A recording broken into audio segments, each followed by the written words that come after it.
You guys are.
Welcome back, everybody, to another edition of the Most Notorious Podcast.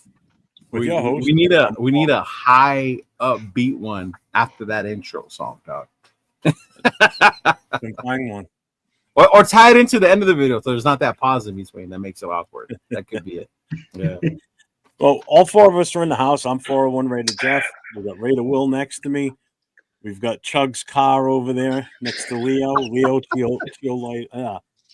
Cheeto Linus. Thank you. Yes, sir. So we are all here. We do have a special guest that's backstage. So we're going to bring him in right now. We do have one more guest that will be on momentarily. But without further ado, Will, do you want to do the intro? Because I know you're Mr. Hype Man. Oh, he's all right, ladies and gentlemen. This man needs no introduction. A man that leads Raider Nation to war every single game day with his game face painted, with his war paint on.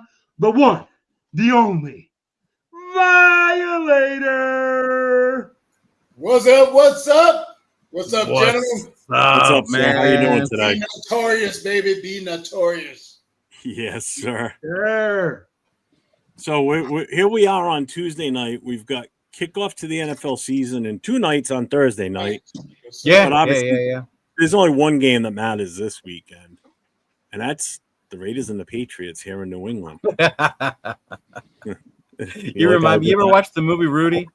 When that kid asked if he can watch like halftime at the Indiana Purdue, then his dad told him there's only one team we watch in his house. That's what you reminded me of right now. There's only one team that matters, and you're right. You're right. Yeah. Hey, that's what my daddy told me. That's what my daddy told me, Leo. He's like, there's only one team that matters. He's like, I grew up with the Raiders. I grew up with a father that was a Patriots fan, and I wanted nothing to do with the Patriots when I was growing up. So, true renegade. I went the other way. Yep. So, what we're gonna do tonight is obviously we're talking with the Violator, as everybody knows. Wayne Mabry's here with us tonight. Mark Jones will be on in a little bit, who is the head of the Black Hole. So we're gonna talk about the start of the season, what we're expecting with the team, how we feel about the status of the team going forward. We'll talk a little bit about the events going on this weekend and Black Hole stuff.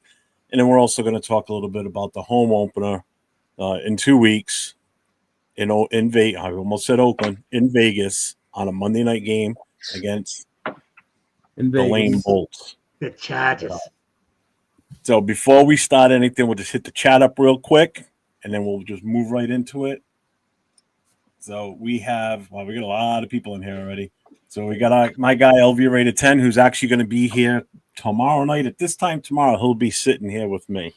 So leave your location on, Nathan. Yeah. It's not safe out there. One of those, what do they call it, AirPods or whatever, so we know. Yeah. When I was in the house, my lovely wife is watching. Hi, honey. She's been a rock during all this. The amount of work that she's done helping putting this together has just been amazing too. So shout out to her big time. Yeah, I should have shouted her out in the meeting when they were giving you all the kudos. She was actually on the phone with Mike's wife. Oh, okay. Oh, I love her. Mar? Oh my God, she's amazing too. Yeah. Sacktown Raider Mike, one of our old school guys, is in the house. What's up, Mike? That's Will. We even got AOC 12 in the house. Oh with my us God, tonight. why are you opening your account again, bro? Every time that's your ghost account. Raider Travis, what's up, brother? What up, Travis? Taz in the house. Taz from Florida. All right. And we got Tatty 707. What's up? What's up? Accelerator. Ain't no Jeff like a Raider, Jeff. Yeah, you tell him, man. Ugh. You know what he's Violator, do you know Nene? He was VP of the Blackout. His cousin is a good friend of mine. See him every now and again. Nene. Now, Nene throws me. Now, I'm good with faces, not names. So that Nene threw me. I won't say no because, like I say, that face could be named, but the name is not registered at all, man. And then I'm sure as many people have you encountered in your adventure. Yeah. I'm a face guy. Yep. Violator's here. Believe it or not, he's right there. Let's see. Who am I missing? SoCal Sal's in the house. What's up, Sal? Hey, what up, Sal? One of our OGs right there. Woo! Our boy. What's up, brother? How you doing? Raider. What's going on, big dog? And I've been watching a lot of his shorts. And Glenn is amazing. He's awesome, dude. One day. Yeah. He shared one of the ones for the New England chapter. Yeah. Mm-hmm. And then I started going through his stuff again too. So I was like, he's pretty cool, man. He's the one that originated that. Woo! After you said Raiders, that's Glenn. That's Glenn. 100%. Diego, what's up, Raiders? Hey, what's up, Diego? Welcome. Black family in New England, Massachusetts. Stand up, yes, sir. Hope you're checking us out this weekend. Let's see, R.I. Raider, my guy's in the house. He'll be spending the weekend with us too, partying it up. We got our guy 805 in the house. What's up, 805? Real talk. Yeah. Dixon Sight is here, and we are at the end of the chat. That's everybody that's popped in. So we're going to get right to it. Wayne, while you're here with us, I want to give you the floor here. I want to hear. Now, you and I talked a couple of months ago. I had you on Saturday night with myself and my buddy Chris Foradas. And what we did that night was we did a lot of talk about your backstory and you. That's not what this is about tonight. Everybody that's here knows exactly who you are.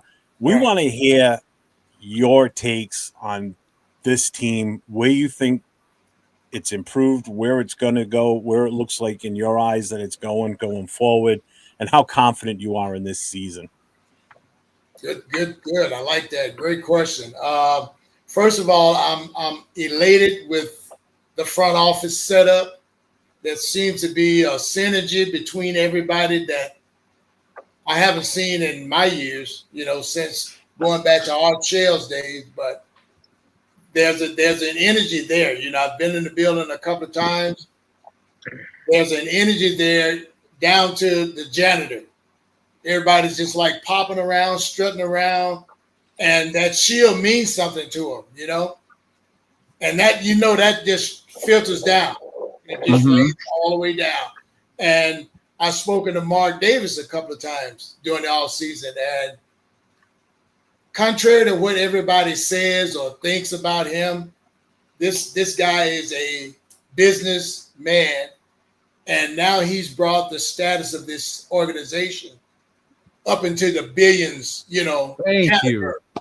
So you have to respect him for that. That Taj Mahal that we go inside, that to me was Al's dream, because that's all Al wanted, was his own spot that he didn't have to share with anybody.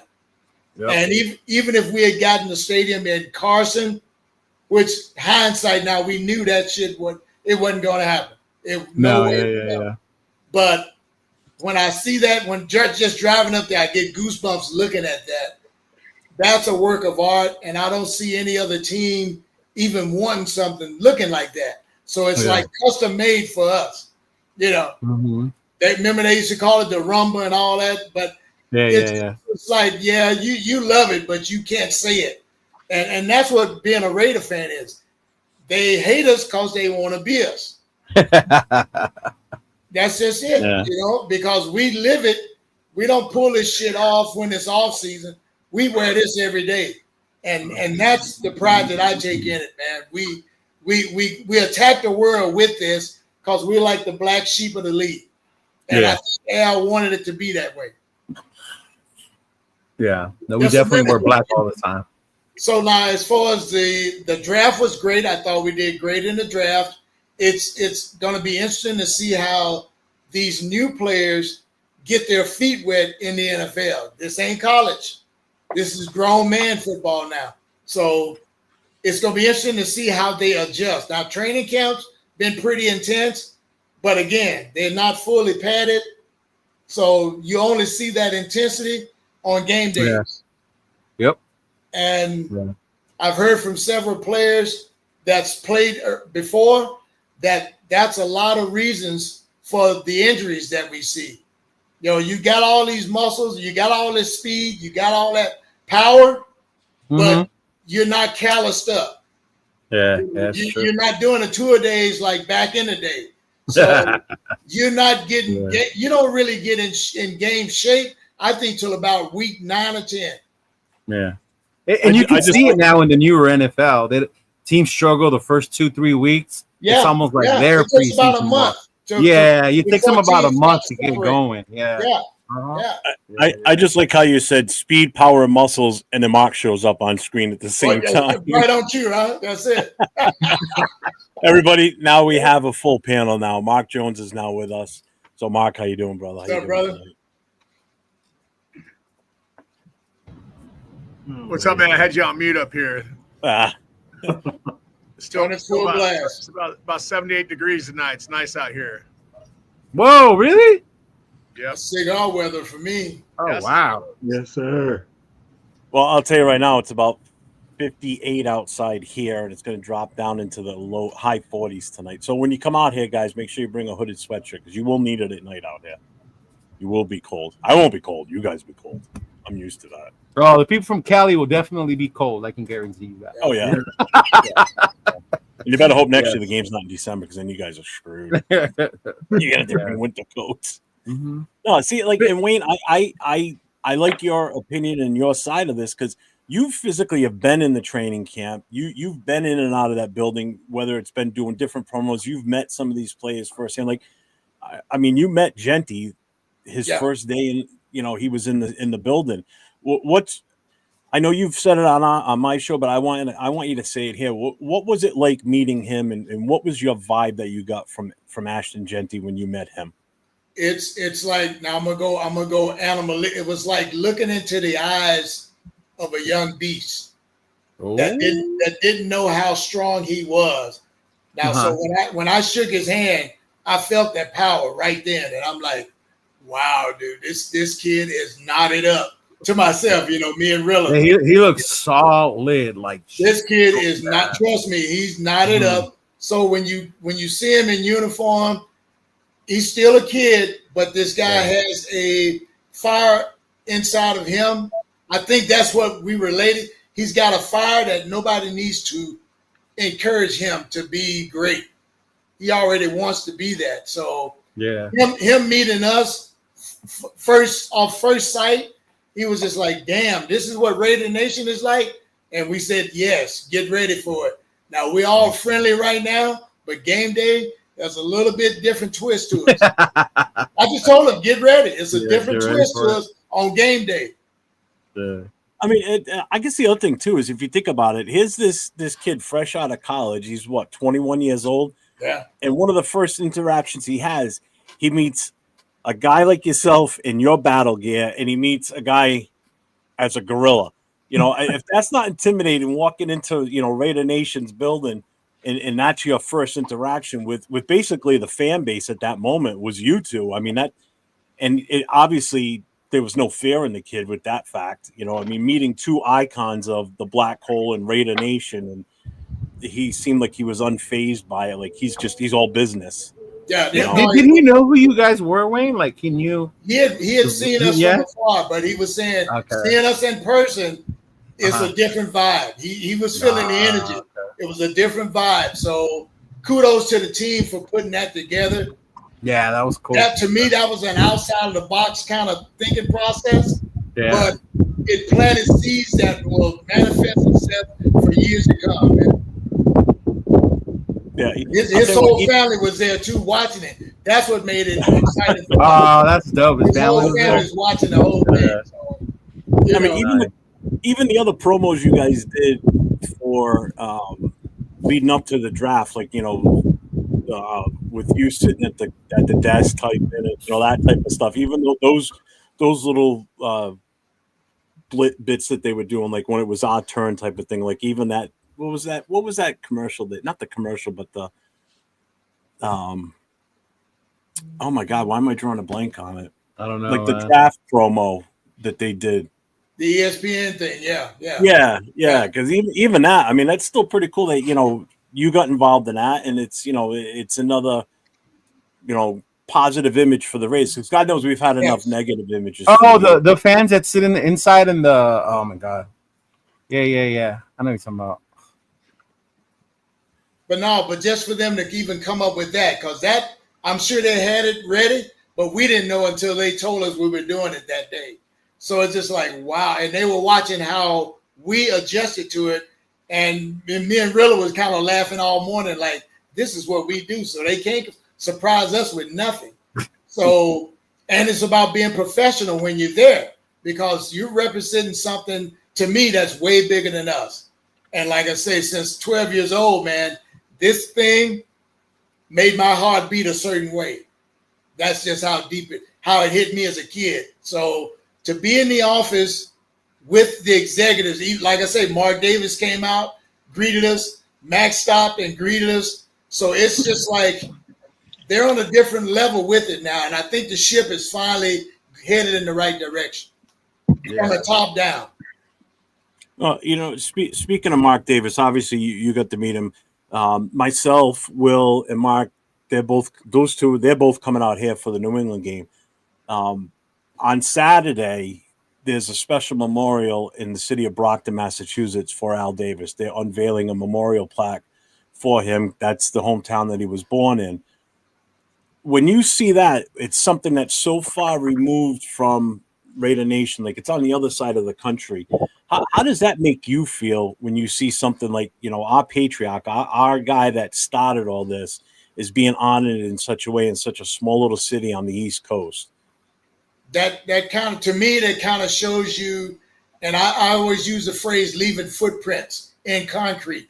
It kind of shows you the depth of his journey and the effect that he's had around the world. That shield, like I say, is recognized globally. So when I hear people squabbling over territory, we don't have a territory. We got the world to conquer. Yeah, worldwide. Yeah. That's why it's one nation, Hold on. Shameless plug here right now, guys. Guys, we have a bus going from Blake's to Brockton, Massachusetts for the plaque. Get in there, buy some tickets right up there with Raider Nation. We want to show how strong we are worldwide, nationwide. So make sure you guys get the tickets and we black out that bus, baby, on the way up to Brockton. Absolutely. Yeah, and when you say worldwide, like I remember even being in the military and being overseas and people seeing the logo and recognizing it, like, oh, Raiders, like yes, Raiders, like yeah, like Raiders, like just them seeing that and me showing them even sometimes how to do the chant, like like show me how to do that, like show them how to do that. Or even when I go to Mexico and Cancun, seeing other Raider fans that were gathering for watch parties. The last thing I expected on my vacation in Cancun ended up at a Raider watch party because there were so many fans and we're so big everywhere. So yeah, man, you definitely are right when you say there's been footprints put all over the world and they still keep going, man. Because we're everywhere. We're not just Vegas, we're not just California, like we're everywhere. Yeah. And you don't forget this part, the generational part. See, that's where I've been looking at it for 34 years. You hit the youngsters just like McDonald's did with the arches. That shield is like the arches. So every time you see that shield, you should get a chill. Like you say, when you meet somebody, I've met fans that we couldn't even speak the language, Yeah. All we did was hug each other, rock to that chill. That's the best feeling in the world when you're at the game, man. Yeah, it's so awesome. I posted it in the chat, but also the that link right there will take you to everything for all events for the weekend, this weekend in New England. It also, at the very top, I even added the weather channel to that now. So now you know the weather for the whole week while you're here too. I made sure of that. I did that yesterday. I'm like, I got to put that in there. Did you happen to put the price of food and alcohol around the area in case, just so we can budget properly? Throw everything in right now. It's going to be cheaper than LA. That's for darn sure. And probably cheaper than Vegas too. But also on that link near the very top, you're going to see a icon with Al Davis on it. If you click on that, that takes you right to M-Ride, which is the one that's actually set. Not M-Ride, even Everbright. Yeah. Hey, shout out real quick to our boy Ray Travis for the $2 super chat, bro. We appreciate it with the Raider. Salute to the Raider Nation, man. Thank you, everyone, for tuning in and supporting the show and what we do. So everything's in there you need to know for the weekend. Times, locations, links, addresses. My phone number's in there, my email. If you need to reach me, reach out to me. You're brave putting your phone number in there, man. Hey, someone's gonna be the point of contact, and if it's they got Google numbers for that. In case you didn't know, big dog. When I saw it was your real phone number, I was like, "That's his real number." Oh my god! Hey, but I want to commend you guys for what you're doing, man. Just to be that far away from the hub, so to speak, but to still have that same energy as the hub. That's the strength of Raider Nation. Yes, and once we get done fighting and squabbling and bullshitting with each other over high school bullshit to me, and lock arms and move forward, because this is a whole movement here that 4 years ago I didn't even see happening, because I thought it was going to just fizzle out. And Mark Jones stepped in and shit started falling in place. And it has structure to it like we never have had. So kudos to you guys, man, for feeling that stuff and doing what you do, because you're influencing people that you don't even realize. Yeah. 100%. I appreciate that. We ride for the shield, baby. So you know what? By the fans, for the fans. First and foremost, always. So and it's always been what you're doing and stuff too. We appreciate it, man. Getting the word out for everything. They don't expect what's going to be coming to New England. They don't expect this many fans coming from the other side of the United States. They're going to be shocked. Support their the team. So get ready, because we are coming out there and we're supporting our team, and we're coming away with that dub. Remember, you heard it here first. It's going to happen. Speaking. Hell yeah. But I like what you said, Mark. That energy that we bring, nobody's ready for that. But to us, it's normal. Yeah. But it's like I use my analogy. You look, Violator only gets to come out for 48 hours or so. So it's full bore until I go put him back in the closet. So balls to the wall. Hey, we're going to have a good time Saturday night. So win, lose, or tie, we're going to have our fun no matter what happens out there. It's that Blake. Exactly. It's about memories. At the end of the day, it's about memories. We forget 100%. The scores of these games, but you remember the people that you run into, the conversation. That is so true. That you have. That's what we're trying to bring back. You know what I mean? It's like people don't understand. Like when you take away tailgates and those hours and stuff, you're taking away our community. The thing that people go there early to get from. Yeah. I mean, we were going to Oakland. You couldn't wait to get there to see everybody. Now it's like, oh, I got to hurry up and go to B lot because I got to go to J lot and then walk back over here. I only got so much time. Like what that's not fun. You know what I mean? That's not what it's about, man. We're gonna bring that back. You're gonna see it. We're going to be bringing that back, that unity in the community, that whole thing that, we have that. Our culture has that. Other teams don't even understand what we're talking about. They really don't. They're taking notes, Mark. They're taking notes. Trust me. They're taking notes. But I can tell you we're about ready to give a master class this year. So, pay attention. The only problem is they're taking notes, but they're light years behind us. Often imitated, never duplicated, my friend. Yes. You heard it here first, baby. Absolutely. Well, the plan is, too, on Sunday after the tailgate, probably like just a little after 12 o'clock, However, whoever's at the tailgate still, which I'm still expecting a few hundred at that point, based on all the information I'm getting, we're walking over in mass. We're gonna have our own Movement of Black parade from Victory, tailgate. I'm bringing the flag, the brother. stadium. Yeah, we're flying the flag, man. We're bringing it. Oh, you're bringing the flag? That is so awesome. Let's go. We're bringing the flag. We're Yes. flying it, man. Dude, we're always ride, never hide, man. Like, we're proud of our team, what we're doing, man. It's a movement, man. What? It's a movement. Yeah. What I'm talking about. I'm not Yeah, going you to take heard my it, Scott. jacket off with a You Raiders join shirt on. Like, what? Like, and I'm loud and proud. I'm wearing it on the plane on Thursday. Yes, sir. Like, Well, what are I you going told- to pack? Like, what are you Favorite gonna part pack? about I'm traveling when wearing you it for 3 leave days. and we're all wearing our Raider gear on the plane, we all just look at each other and we know where we're going. You know exactly. Yeah, you just give them the look, and you're like, "Oh yeah, Yeah. yes, sir."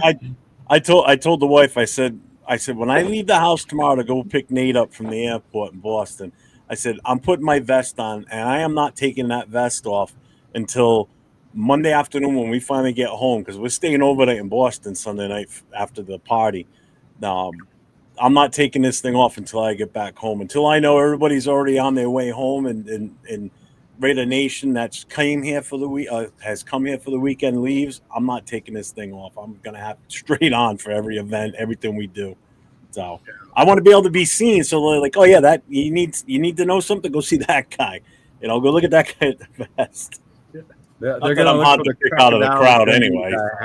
But, Yeah. all right, well, I'm telling you, I'm it's gonna wear starting to sprinkle out here. I'm gonna move inside, man. Okay. No It problem. rained, all It right. rains in Vegas. Yes, it rains. I Man, they just got said that same monsoons thing right in now. Vegas, bro. I know. It does I up know. here. Yeah. I can see- No, Violator is not going to the New England, but he is going to be at the home opener, though, right? Yeah. Yeah. Okay.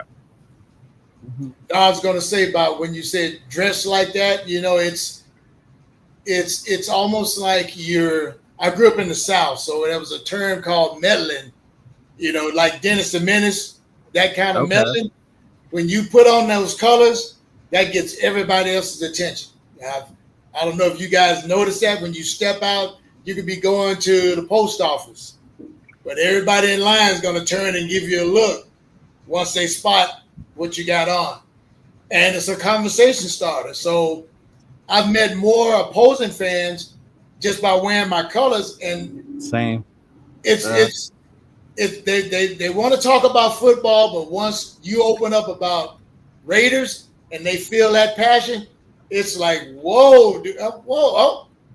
I'm like, hey man, it's you open it up. So, but it's about the stories at the end of the day. Like I said, we forget the scores of the games. That is so true. Yeah. It's You're the right. memories, man. And I encourage people to lock in with that. Make those You're right. memories. Don't come to a game thinking, oh, we don't have a chance of winning this one. You don't even worry about the game. You worry about what you're doing before the game. You're Yes, so Once you true. go in the game, Yeah. then put all that doubt aside. Bring that A game. That's the first rule You're of right. being a Raider fan. Bring your A game. Fuck what Yeah. the record is. Bring that A game. One of my biggest memories, you're right, was meeting some Raider fans from Germany, and they loved the Dos Equis beer that I was drinking, and they kept trading me their beers for my beer. And I will always remember those German dudes. I didn't understand a word they said, so they would just yell Dos Equis, and I'd be like, yeah, sure, take it. See, That's that's that interchanging of culture right there. Yeah, that was Yeah. so much That's what fun. makes us Yeah. great, man. Everywhere you go, people are different, but they all party in their way. Yeah, that's so true. You know what's weird? We went to Buffalo in 2009, and we ran a tailgate up there. And That's right, Steven. the amount of people that came from Canadians that came down that were Raider fans, I was blown away by it. Because the biggest problem we had was the money exchange, because people are like, well, because it's like, well, you're giving me a $10 bill. I'm not sitting there doing math to convert this, but the amount of Canadian, and there was a bus that didn't even make it because they got stopped at the border because someone didn't have their ID to get in, and it just caused a whole mess. But the amount of Canadian fans that came to Buffalo for that weekend was insane. It was, and they were Raider fans, tons of them. That shocked me. I wasn't expecting that one. I thought they were all going to be Buffalo Bills fans, but But you know what you just said, Jeff, and I'm just sharing some of my experiences over the years where I've run into fans who kind of take the whole thing for granted. Like, oh, we got, 16 games or 17 games. It's like tomorrow is not promised for any of us. So you approach each game like you approach each day, I hope, like it could be your last. So that's also in those 24 hours, you try to squeeze all of that out. That's living, not just existing, going through the motions. Yeah. Yep.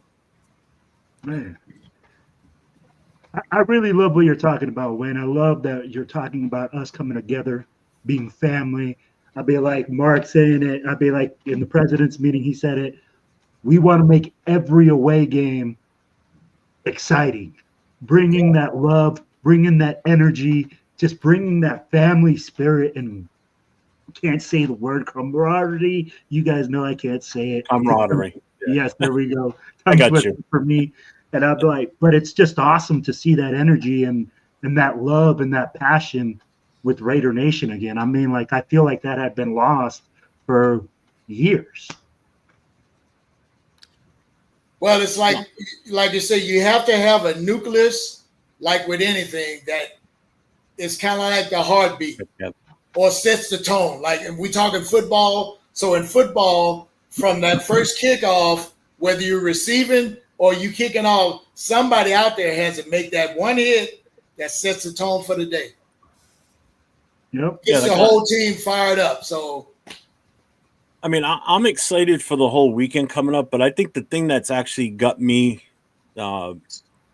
really excited is the fact that everybody that's coming to go to that game, we get to see this variation of this team, this regime, these players. We get to see Ashton Genty touch the ball in an actual NFL game live in front of us before anybody else. Yeah. It's unfortunate that we're not opening this season in Vegas. I get that, and I that sucks that we're not. But we're the fortunate ones that get to see this first before anybody else, and we're seeing it with our own eyes. I'm excited for that. I'm excited to be there when this kicks off. Like, when that ball gets kicked off, it's like, game on, let's go. Just smack the other team, smack the Patriots in the mouth, and let's just destroy them. And the other thing for me that's really exciting is the fact that I'm taking my son to his first game. There you go. His first Raider game, his first real NFL game. So I'm excited for that too. He's not a little kid. He's 30 years old. It's the first chance I'm getting to take him. With my first game thing, make sure you take a picture like that. Yeah. Have him get on his knees like a little kid. He's 30, so not like he's a little dude. Hey, it's all right. But I'm excited. I'm excited to meet you guys that are coming out here. I'm excited to meet Raider Nation that's traveling all this way out here. And I want to put on a good time with everybody. I want to put on a good show. I want everybody to enjoy themselves. The one thing I can't control is the game. That's the only thing that I have no control over. So love me, hate me, whatever, but just don't hold that against me. That's all I ask. I'm just excited. Hey, as a Raider fan, they know what they're signing up for. Yeah. Exactly.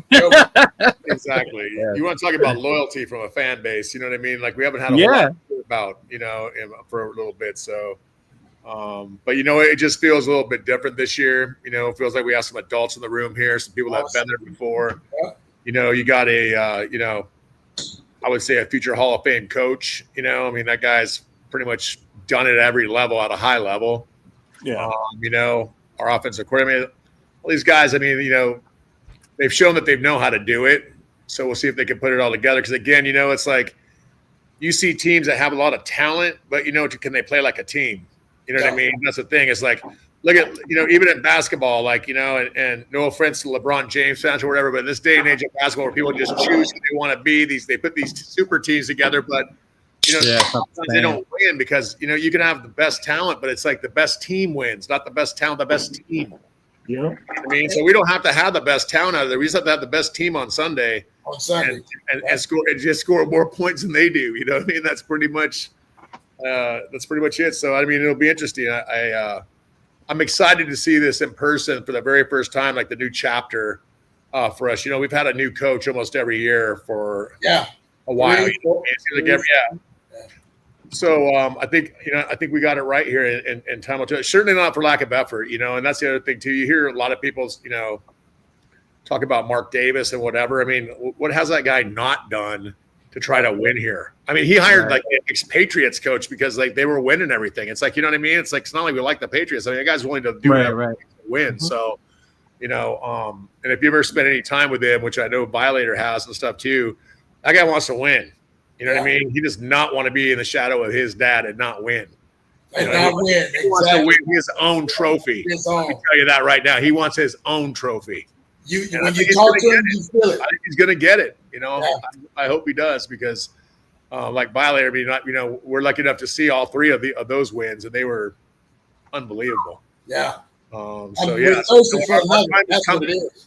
Look at the sorry ass Chiefs who lost everything for 50 years can get on a run for whatever. Oh my God, yes. Enjoy that because you didn't do shit for 50 years. Okay, so please zip it. Yeah. Right? But you know what? Hey, it's your time. Good. Enjoy that. Okay. You know what? That's coming to an end on there too. But our time's coming, man. It really is. Yeah. I just hope the nation as a whole can feel that same way. It's something about putting positive juju in the atmosphere. It's contagious. Like when you come to our events, there's people, there's always some new people, and you can feel them kind of like feel their way around. But when you grab them and embrace them with that love, you feel them relax. In that split second, you're like, oh, I'm good. Yeah, you with family. I'm home. Feel like I'm at home. You know what I mean? Yeah. That is so true. You do feel like you're with family. Think about that. Think about the first black hole party or Raider party you went to like that. If you're like a member of a different club, whatever, it's like come in there, you're like, man, this is like, you know what? These are like my people right here.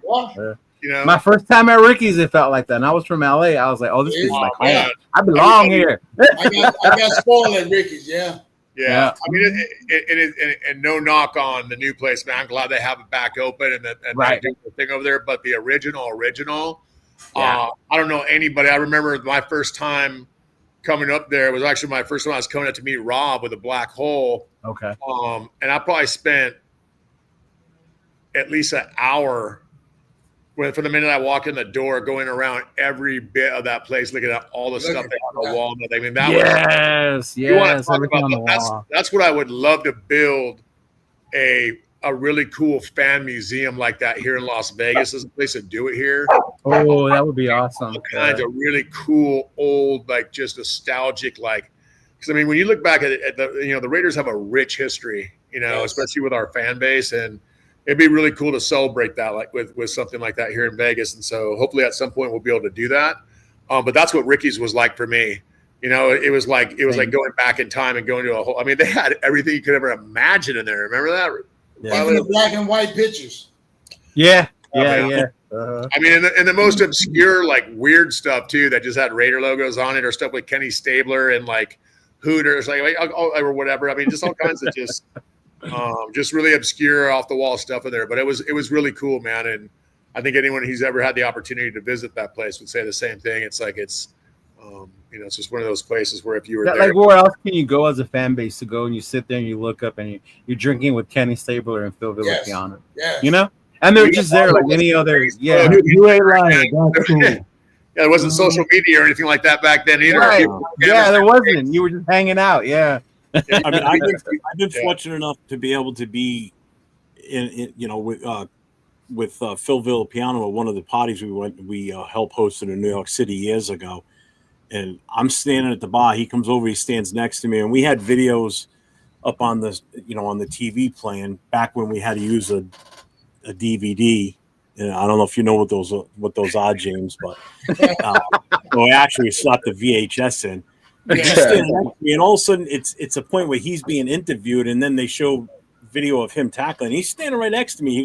He goes, hey, I know that effing guy. He goes, that guy's a crazy son of a bitch. And then him and I stood there talking for 15, 20 minutes. I bought him a drink. He bought me. I mean, it's so cool when you can sit or stand and talk to players like that, especially him, man. He's just got so many stories, and he's such an awesome guy to talk to. I was taking a picture with Wayne in Oakland, and then out of nowhere, this voice is like, why the fuck am I not in this picture? And it was Phil Villapiano. came up just to take a picture with us. Yeah. Well, that's why one of the intros for one of my shows, I snuck one of my, because it's all Raider greats in the pictures, but then I snuck one in of me and Phil standing there with making a fist, and he's showing his ring. Yeah. That New York trip, the two of us together. I'm like, I gotta sink that one in there. I got a question from. Go ahead. Man. Go ahead, Wayne. I'll let you. No, go for it, bro. No, I was just saying what I would like to see from the new generation of players is that same pride. And I know things are different and it's more about business, but that same pride that the OGs had for that shield. Right. And when you hear their stories, if it don't give you goosebumps, I really need to check your fan card. I mean, they'll pour their heart out in a story, and if that don't give you chills, and especially if you were at the games that they're talking about, you need to turn your fan card in. so true. Yeah. So I got a question for both Mark and Wayne. You both have been to training camps. You've seen the fans' reaction. The fans obviously seem like they're more engaged. How does that make you, Wayne, feel as far as like your Violator persona? How does that make you feel with that? And Mark, kind of the same question with you, but how does that make you feel going forward with the ideas that you had to give more back to the fans and get the fans more engaged now that you see that they're more engaged right now because of the direction? It's like a big B12 shot. That's what it felt like at training camp to me. And fans that I hadn't seen before, but the energy that they had, and when those two energies come together, sparks should fly. And that's what we're trying to generate universally, just that spark. And for us to not section ourselves off anymore. Oh, yes. Take down the fences, man. Love each other as a family. We say it, but we got to live that too. You're 100% right. Yep. Mm-hmm. Yep. Unity in the community, right? Unity in the community. Now that sounds kind of corny, but that's got a lot of meaning to it. It does. Yeah, it pretty much sums it up, and I think for me, it kind of all starts at the top and seeing Coach Carroll wanting to open up practices for the fans. Yes. I really like seeing that, and I know people are sick of me saying this, but I'm going to keep saying it until it changes. But, the fan experience, for most of us fans has continued to be less while the price to get in is higher. For us, as a fan base, just to feel like, hey, you know what, someone's at least kind of throwing something out there for us, or opening that up, because like I said, for me and my three sons, if I still live in California, to come out here to a game right now, and traveling here and everything else for a weekend, it's $2,000 easy. Yeah. I mean, it is, especially if you have a few cocktails, you start gambling. Yeah. Oh, I'm so close, right? Yeah. I say that to say this, which is, I think that I hope that the Raider organization, continues to recognize that, hey, you know what, when you put the welcome mat out for the fan base, they actually really do appreciate it, a lot. It goes a long way to us, because for a lot of people, the NFL stands for like no fan loyalty. They don't feel like anyone's loyal to the fans anymore. You know what? Especially in the day of free agency now, where a lot of players are on a team for a year, 2 years. Man, I just bought a jersey for I bought a Devontae Adams jersey last week, and now he's on the Jets. Like, what? You know what I mean? Yeah. So you talk about Phil Villapiano, those guys, those cats. What's up, they came and they played their heart out for a team, for their career. For a lot of those guys, you know what I mean? Yeah. Business today, right? It's not, but let's not forget who pays for the business. Okay, the team shows up on a field and they play a game. The fans are the one that pay everything around that. The fans are the ones that fund this. We fund this. Okay, people forget about it. You know what I mean? But we're the ones that fund this, and so, we would like to have a little bit of a say in kind of how things go, and we do appreciate when we're spending $2,000 for a weekend for a family of four, that you feel like maybe you got $2,300 worth of fan experience. Yeah. Absolutely. And that's not too much to ask, is it really? I mean, the Atlanta Falcons have proven it The Atlanta Falcons, when they built their stadium there, and you can Google this, they made a decision to basically go the opposite way, which is to try to lower concessions and parking and things like that as much as they could. And they're serving beer in there for $5. And what happens is their revenues increased by 61%. Okay. Yeah. I'm not saying Baltimore's doing that now by 61%, but I can tell you one thing, because I do know math. If you've increased your sales by 61%, you're going to make somewhat of a profit in there. Okay. You know what I mean? Yeah. And again, there's other ways to do that, but why do you have to put a cash umbilical cord on the fans to do it? They prove that you don't have to do that. Their fan experience, as far as overall ratings go, the fan experience is off the chart over there. The fans loved it. Everyone loves, that it's just really well received. And again, there's different ways to do it, and I wish that other teams would take a look at that. You know what I mean? Maybe it doesn't work here in Vegas. Maybe it doesn't work where we're some, but all we're saying is take a look at it, because we'd appreciate that. If you don't want people out tailgating, or you don't want people buying stuff other places, make it affordable for people to go in the stadium and enjoy that beautiful stadium and have something to eat that's not like $18 for a beer. You know what I mean? I don't think that's I don't know if the Raiders do this or not, but I know Baltimore is doing something different. I saw the other day, which I thought was freaking awesome. It pertains to fantasy football. They sell packages at the Ravens Stadium where, for a team of a league of like 12 owners. Oh yeah, I saw that. Yeah. It's out to like $60 per person or per owner. You can have your draft inside the stadium in one of the suites. It includes the food. It includes the drink. I don't know if Vegas does anything like that, but that's a great option to get more fans. Vegas does it, but around the casinos they do it a lot. The stadium itself, they don't really, because they have so many events. Stadium, that's what Baltimore does. They do it because they use so many events at that stadium. It's a little different, but yeah. But I thought that they do have the discount areas, though. I mean, I sit up in the above areas. I don't sit below. So there is one stand that sells like the nachos for like $3. The soda is free refills. Once you buy the cup, you can go get the refills on the soda. You don't have to keep going back and forth. So there is little things like that, but the alcohol is outrageous. If I have to spend $45 for 2 beers, that's crazy. Yeah. Getting back to Mark's point about what he was talking about, how getting the fans engaged by doing things for the fans, which is what his vision is with the black hole going forward, trying to, attract the fans more towards, there's other options basically that you can partake in.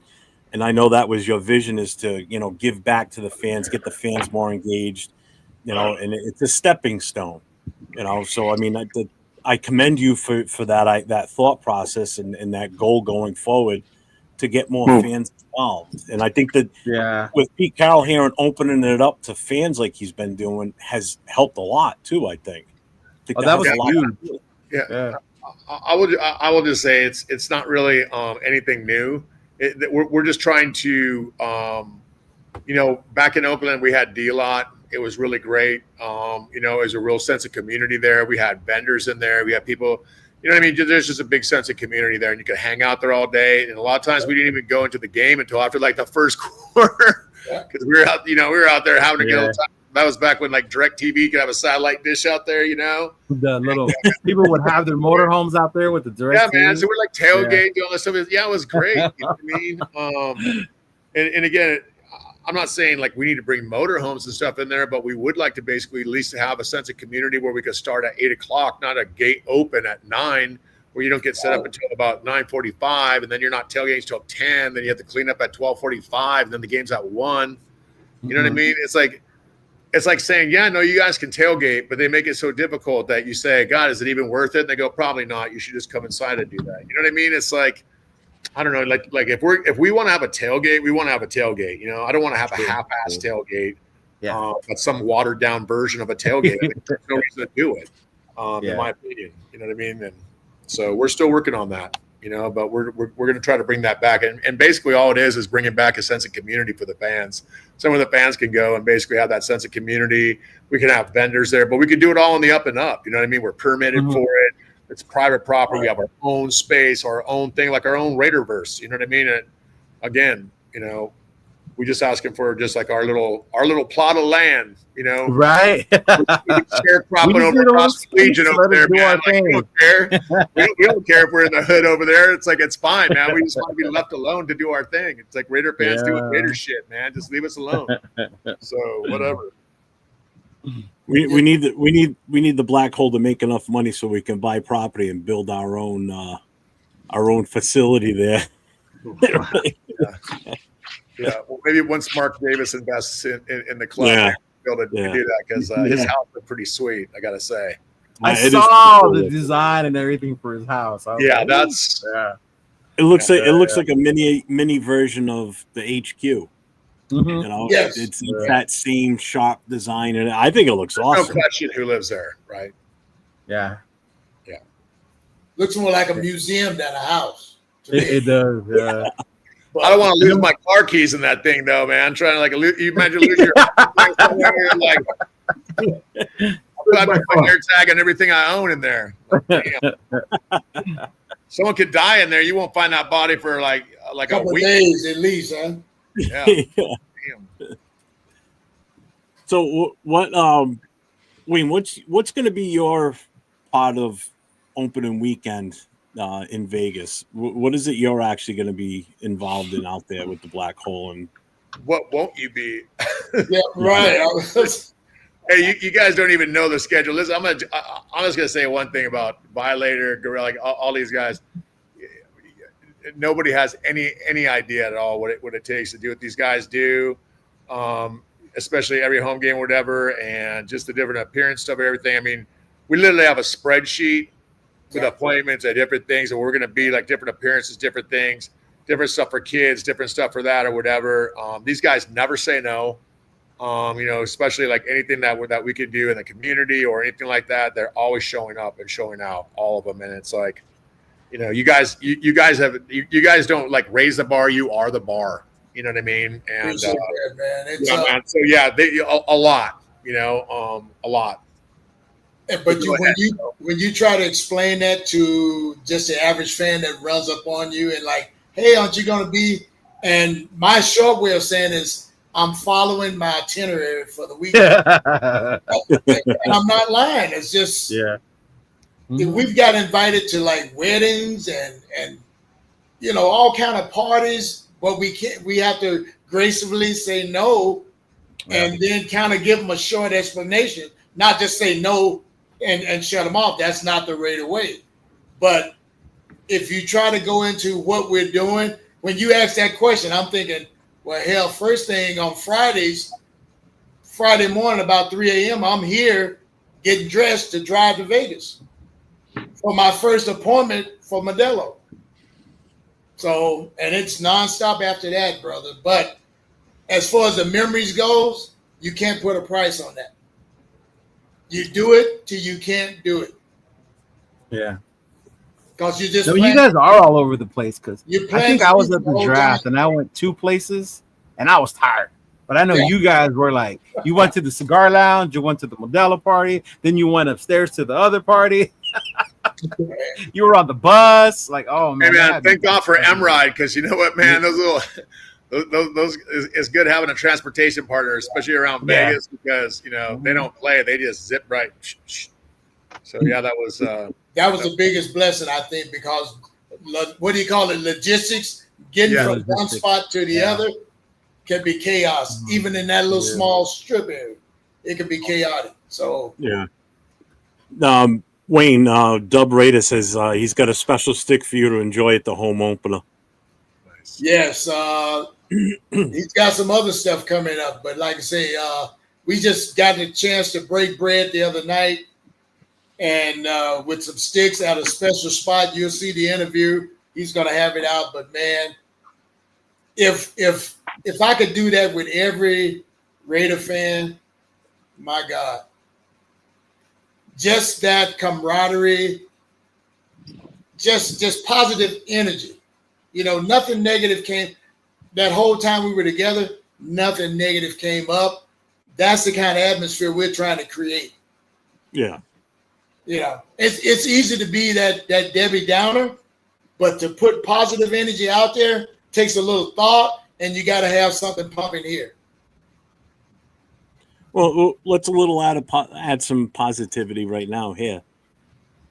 We'll start with Violator. What's your prediction for this Sunday against the Patriots?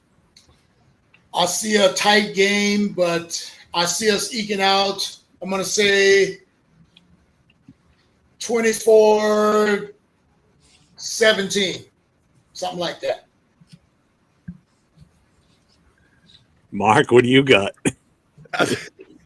That's exactly what I was thinking right there too. I'm like, we probably get let him get like a couple touchdowns and a field goal or whatever. But I love the fact in preseason, like you really didn't see anything.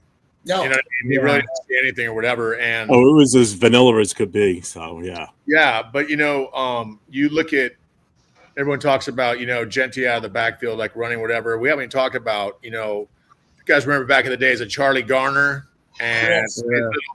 Give that guy about 2 or 3 steps and just toss him the ball. You already saw what happened. Some of these guys have gotten his way. I mean, I see him in the fourth quarter really bringing some guys down because for anyone who's ever played like football competitively like that. Man, the fourth quarter's tough, and you got a guy like that who's like fresh legs, and he's just going, man. It literally breaks your will.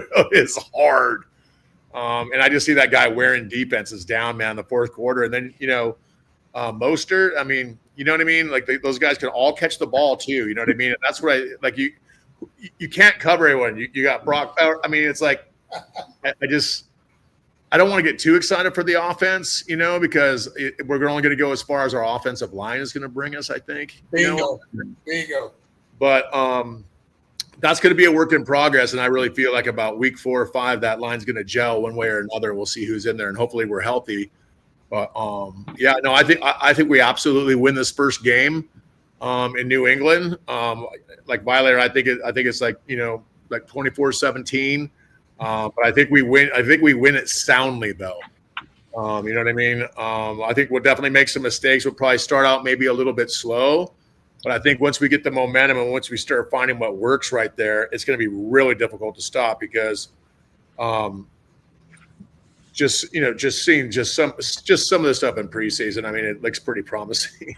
You know what I mean? It's like, yeah. Brock Bowers, I mean, it's just like this guy's not going to have a sophomore slump, okay? No. I mean, I don't expect him to have the same stats as last year, but I do expect him to have more than 4 touchdowns. So I think that's not Brock. Brock did it his entire college career. Jeff. There's no reason. Yeah. Hey, Jeff, he won't need to if they spread the ball around. Well, that's just it. There's more options that we haven't had. Thornton Jr. with that back shoulder. I mean, well, there's 2 things here. There's more receiving options, and we got running backs now. Yes. We got a running back, and we got a quarterback that can control the team. That will help a tough offensive line, like a mediocre if that play action works, where they got to protect against that, whatever. That's going to give them at least a little bit. Maybe that will be the difference. But you definitely got to play against that. So we'll see. I like the Raiders take. Raider Nation will win the tailgate, guarantee. Yeah, absolutely. Well, what's your thought process on the score? What do you got you're going to be there, so. So, thought process on the score, man. It's going to be a tight game. I think we're going to see a really defensive game. I don't really predict us like having a high scoring game, but I'm going to tell you like this. Genty's going to eat the ground game like I'm eating this chicken right now, like this. Come on.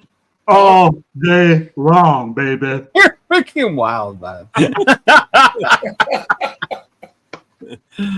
James, what's your prediction on the score? I didn't think it's going to be a fucking close game at all. Give me the Raiders to pull away and win this game 35-20. Is that James saying that? 35-20. That Gino said 35-20. I'm predicting that Gino has 300 passing yards with 3 touchdowns. Wow. Right fucking now. Talking. Love it. Yeah. I don't know who this James is. Normally, he's very negative. I was going to say, where'd the James go that we normally have? Mr. Debbie Downer.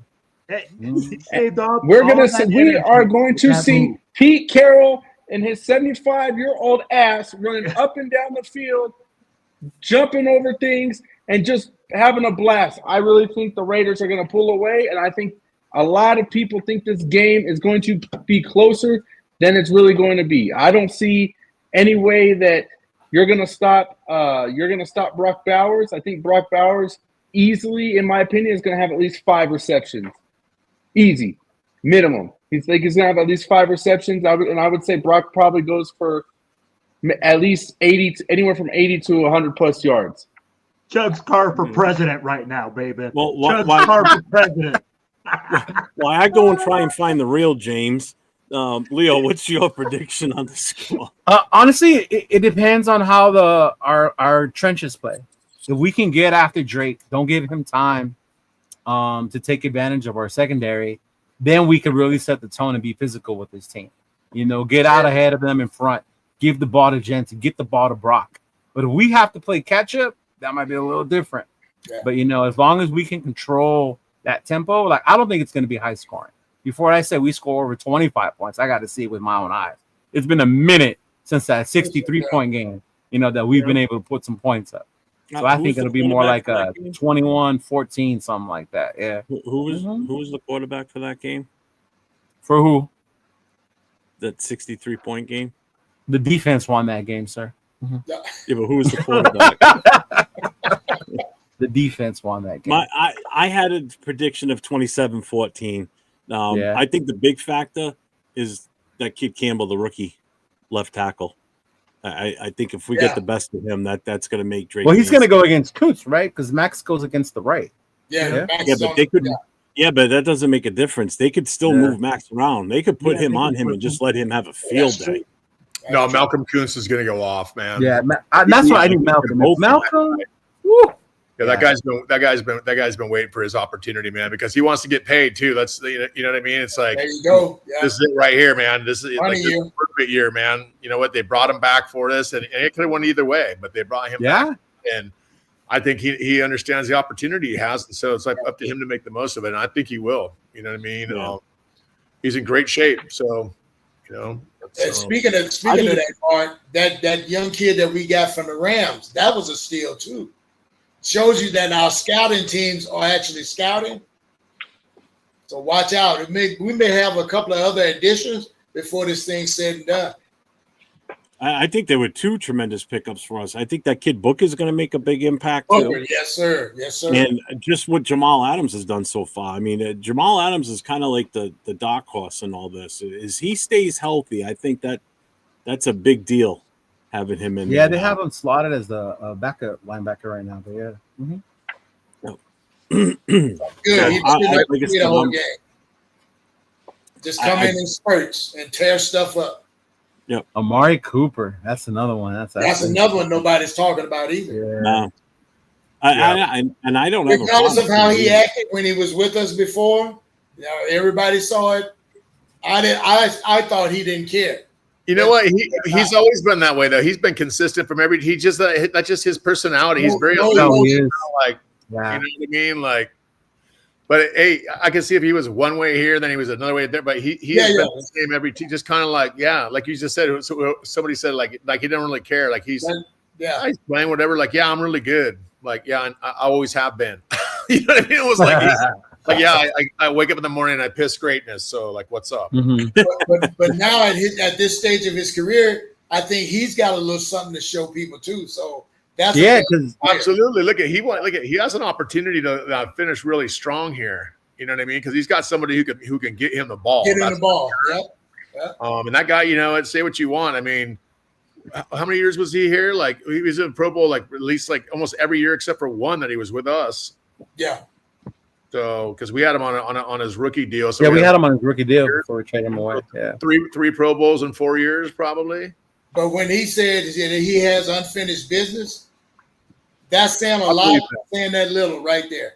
Look at Devin White too. You don't think that guy? I mean, and the word on the street is like he just had a lot. He went through a lot. you know, and that just like personally, I mean, look at people forget that everyone's a human being too, man. And like, you know, aside from football, life and shit happens, you know what I mean? And it's got to be really difficult to be able to focus at that level with other things going on. And so, you know what, sometimes people have an off year like that, but for us to be able to pick him up, you know, and for him to, you know, he looked pretty good. So God, if he is like 75% of what he used to be, we got to steal with that too. And compare the linebacker room now to what it was last season. Yeah, I'm still. I love Spillane, man. Like that cat. I just, you know, he reminded me of kind of like a Bill Romanowski like style guy. Yeah. Just like Brad Miller, Bill Romanowski. Yes, a headhunter. Yeah, yeah. We haven't had like a really solid, consistent guy since like, you know, Greg Beekert, even Denzel. Greg Beekert, yeah, since him. Yeah, that's a good one.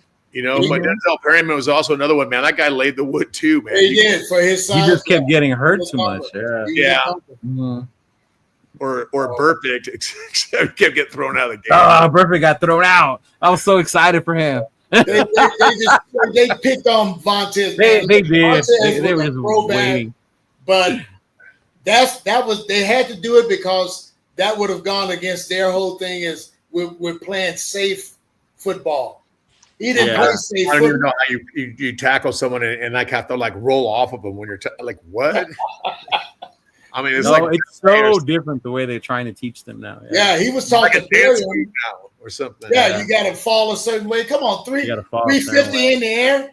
Can you imagine Wilkins trying to fall off somebody after he? You actually have to think before you hit someone now.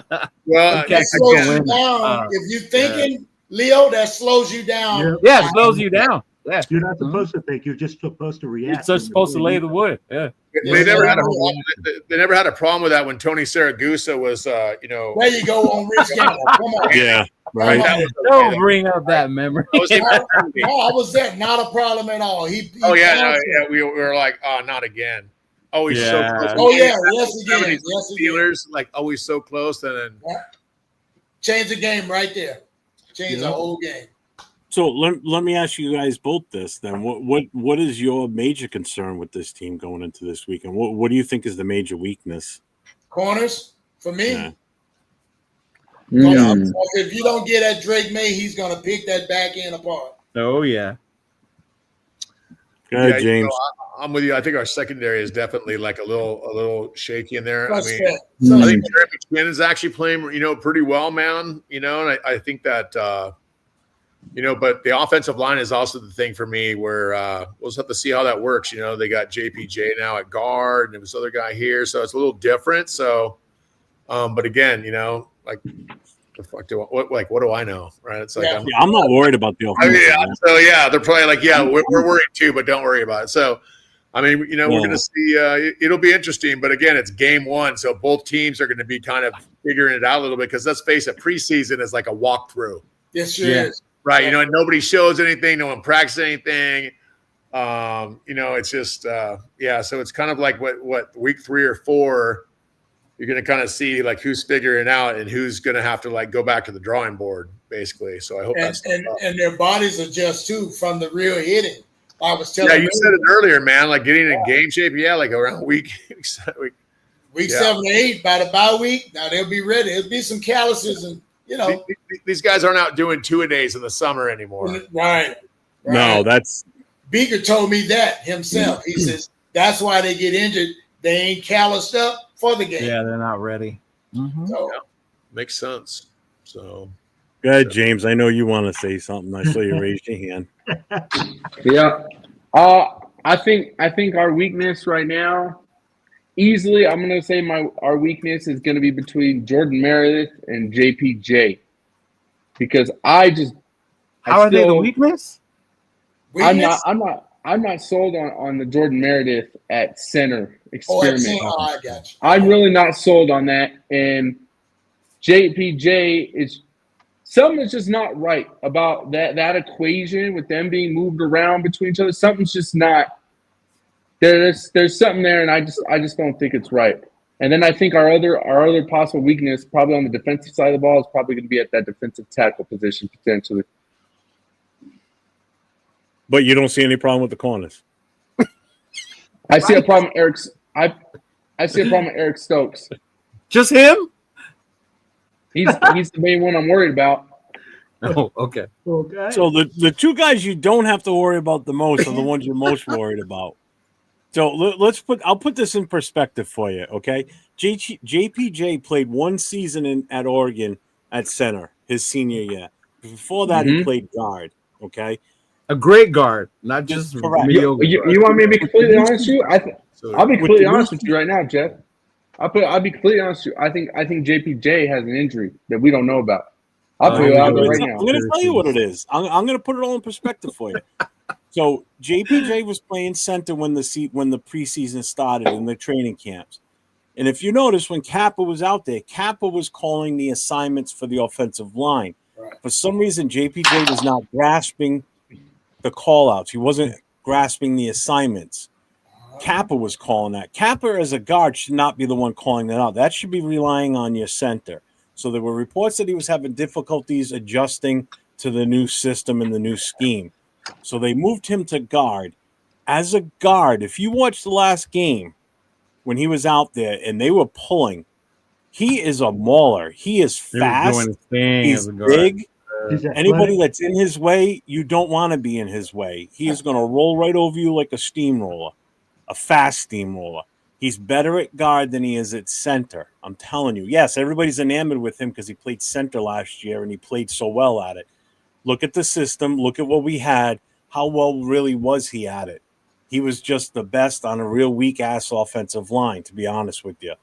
Okay? So, yes, he's going to shine because he looked like the best player out there outside of Glaze. Because Miller wasn't available for most of the season, and when he came back, he was still injured. So, yes, he's going to look great. Now that everybody's healthy, everybody's back, he doesn't look as good as he did at center. He's a better player at guard. A guard is more – just picture Gene Upshaw. When Gene Upshaw played, what was he like? He was a mauler. When he pulled, you didn't want to be in his way, and that's what they're using JPJ for. JPJ is going to do better things for this offensive line in that position. It's good to have the versatility. versatility. We're fine with the offensive line. My biggest weakness is Parham. That's the one I worry about the most. But when you watch Parham pull, he's good. That's one of the few times I had a lot of praise for him last season was when he pulled, he looked good. So I'm proud of what this offensive line is going to be going forward. And we'll see Sunday. We'll see what comes up with this. But I think they're going to be fine. People are panicking for nothing. Well, let me tell you this, Jeff. Okay, let me tell you this, Jeff.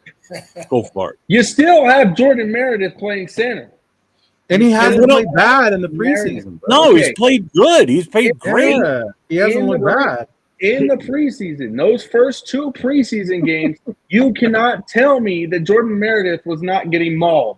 You cannot tell me that he was not going from the line of scrimmage 5 yards backwards. You just can't tell me that. Oh my God! Keep in mind, everybody. This is the guy that didn't have a problem with the secondary. I'm just not buying it. Okay, because guess what? If he wasn't getting thrown 5 yards off the line of scrimmage, Ashton Jeanty probably would have had more rushing yards, right? At least that's according to the things Mr. Raider Will has said when talking about Ashton Jeanty during the preseason. Don't do that right now. Ashton Jeanty couldn't get the yards because the offensive line wasn't doing his job, right? Right or wrong? We'll see on Sunday. Are we contradicting ourselves or not contradicting ourselves? I'm confused. I mean, how do you think we're going to score 35 points if you're questioning our offensive line? Chat, am I recalling this correct, chat? James, listen. How are we scoring 35 points if your biggest fear is the O-line? I told you, dude. That's contradicting yourself now. Hey, don't question the O-line, bro. I said we're going to light it up. That Pete Carroll's going to run up and down the field because we're going to come out there and score 35 points. But my biggest fear is our offensive line. Stop. Let me add something to it. I said 3 passing yards, 300 passing yards, 3 passing touchdowns from Gino, okay? Now, I'll up the ante. I'll give you a rushing touchdown from Gino. That's 4. You're still worried about Meredith. Hold on. Hold on. That's 4 touchdowns, which means you probably get what? At least one out of Jeanty. That's 5. That's 35. Let's talk about it. How do you get those yards? How do you get Gino to throw 300? You block forehand. The center and the guard block forehand. Yes, but even Gino has mobility, so he can move out of the pocket to extend the play and still pass now the he's ball. Michael Vick. You're not looking at that. For that though. Three touchdowns and a running touchdown. Yeah, that's gonna be good. You're not looking at the big picture. He's all in. Stop, James. Just stop. You're not. I don't think you're looking at the big picture there, Leo. Stop. I think you're just trying to make noise, and it's not happening. Not today. I mean, hey, I put it down. It's not the show. It's not the show for that. Not today. I put it down. But yeah, so I'll move on. Hey, I'll move on to this one, and I'll answer it. I think you guys are looking at it correctly. DBs, we're definitely looking. We're light in the butt. I agree with James. At defensive tackle, we definitely need to find a solution in order to stop the run up the middle. Because if not, we need a linebacker that's coming downhill and a guy that's going to be making a lot of stops, a tackling machine, and we don't have that. I think us losing Spillane, we lose a tackling machine in the middle.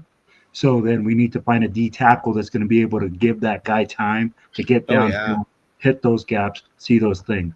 When James is talking about the offensive line, they look a lot better than they did in game one.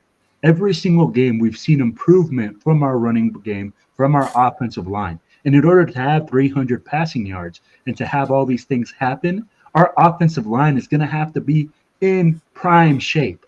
I don't care what you say. When you're passing for 300 yards, your quarterback needs time to throw the ball and deliver the ball. Unless he's Joe Burrow. Hold on. Now let me add some to that, Will. Let me add some to that. Okay, look at the weapons we have, right? You have Brock Bowers, Thornton, right? Thornton's a weapon. He's a rookie. Hold on. The only time you've seen him. Don't call him a weapon yet, bro. Don't contradict yourself. Let me finish talking, and then you can have the floor. When you look at the kind of people we have out there going out for these guys to catch the ball, what's something that is pretty common that they all excel in? Yards after the catch. Yeah. These are all guys who excel in yards after the catch. So I do not think it's nearly impossible for Gino to obtain at least 300 yards due to the yards after the catch.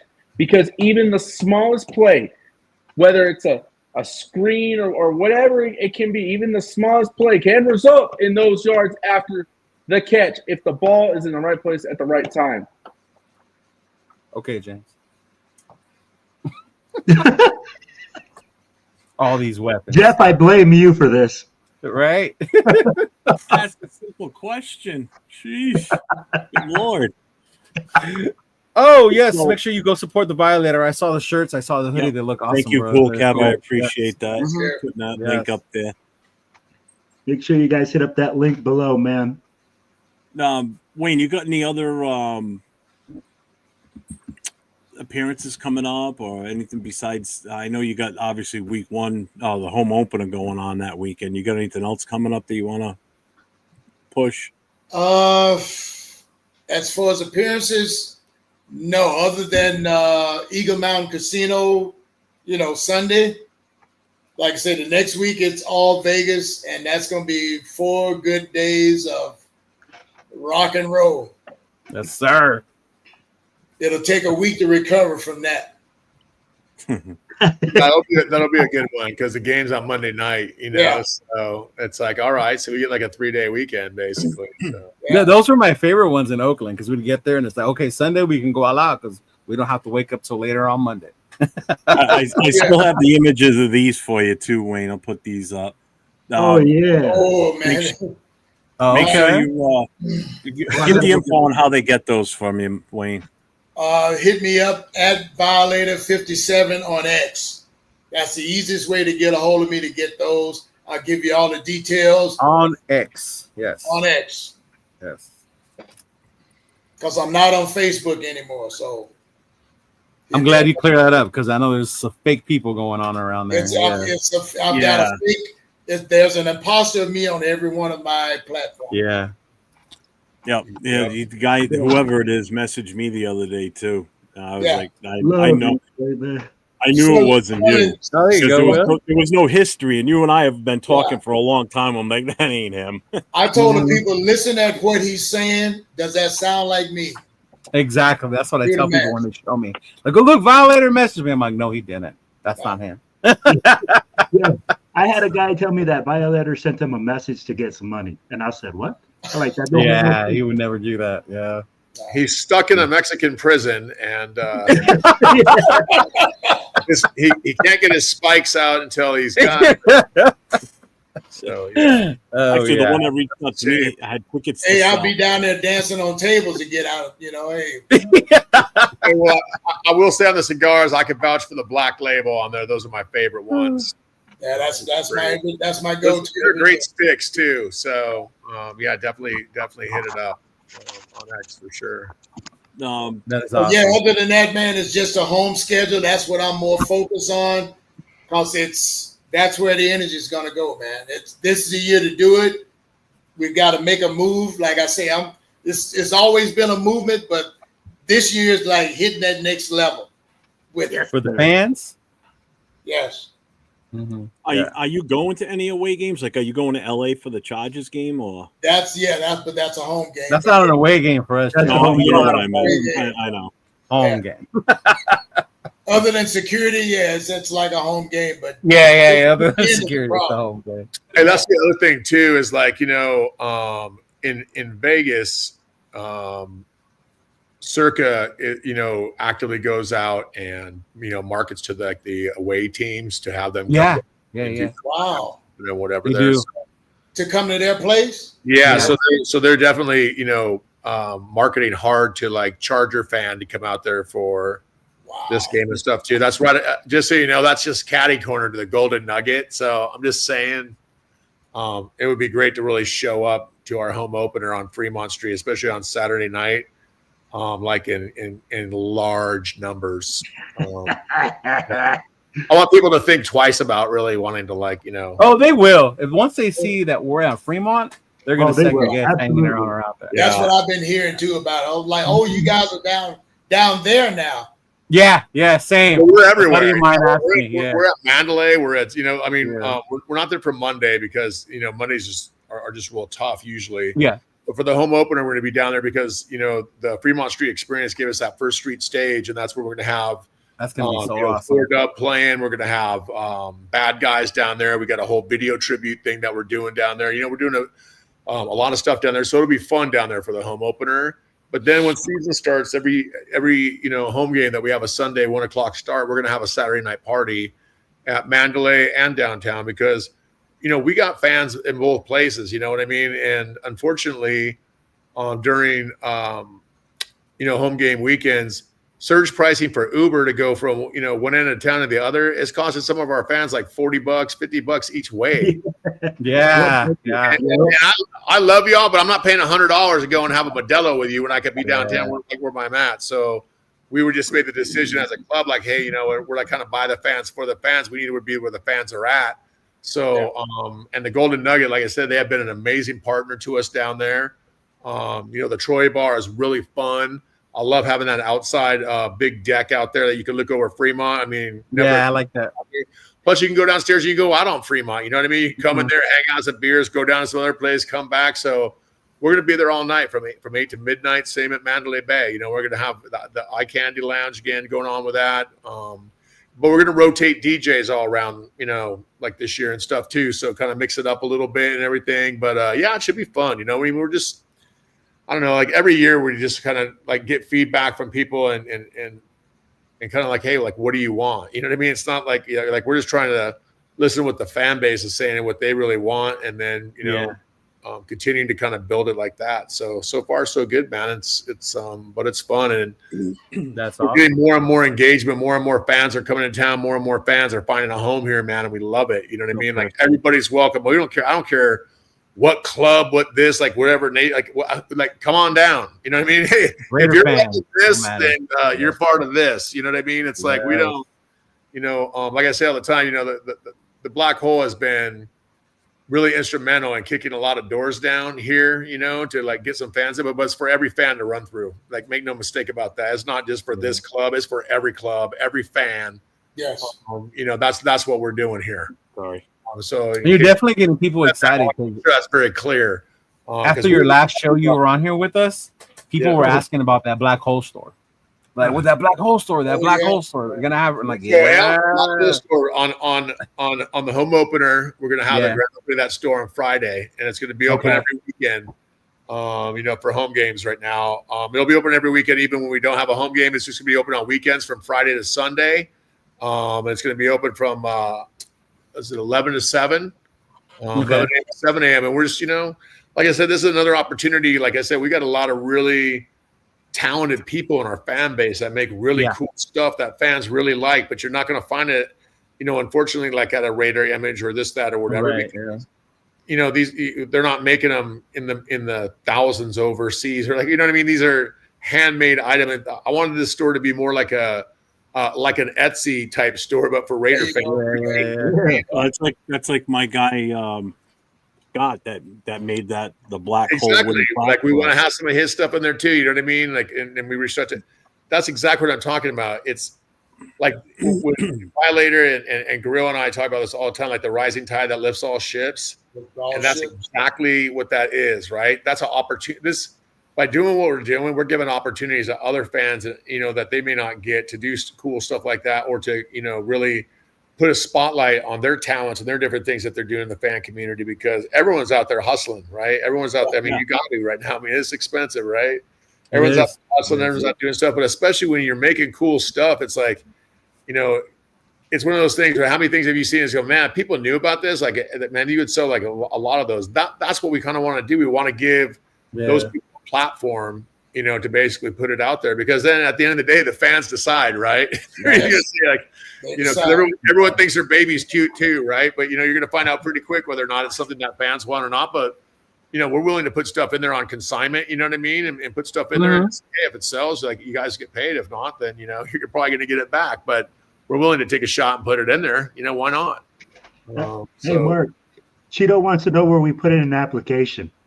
to work at the store? No, to put our stuff in the store. You know what? I'm actually gonna no joke. I'm actually gonna create an email for that, and I'm actually want to. Unfortunately, this is like number 37 on our list of shows. Right.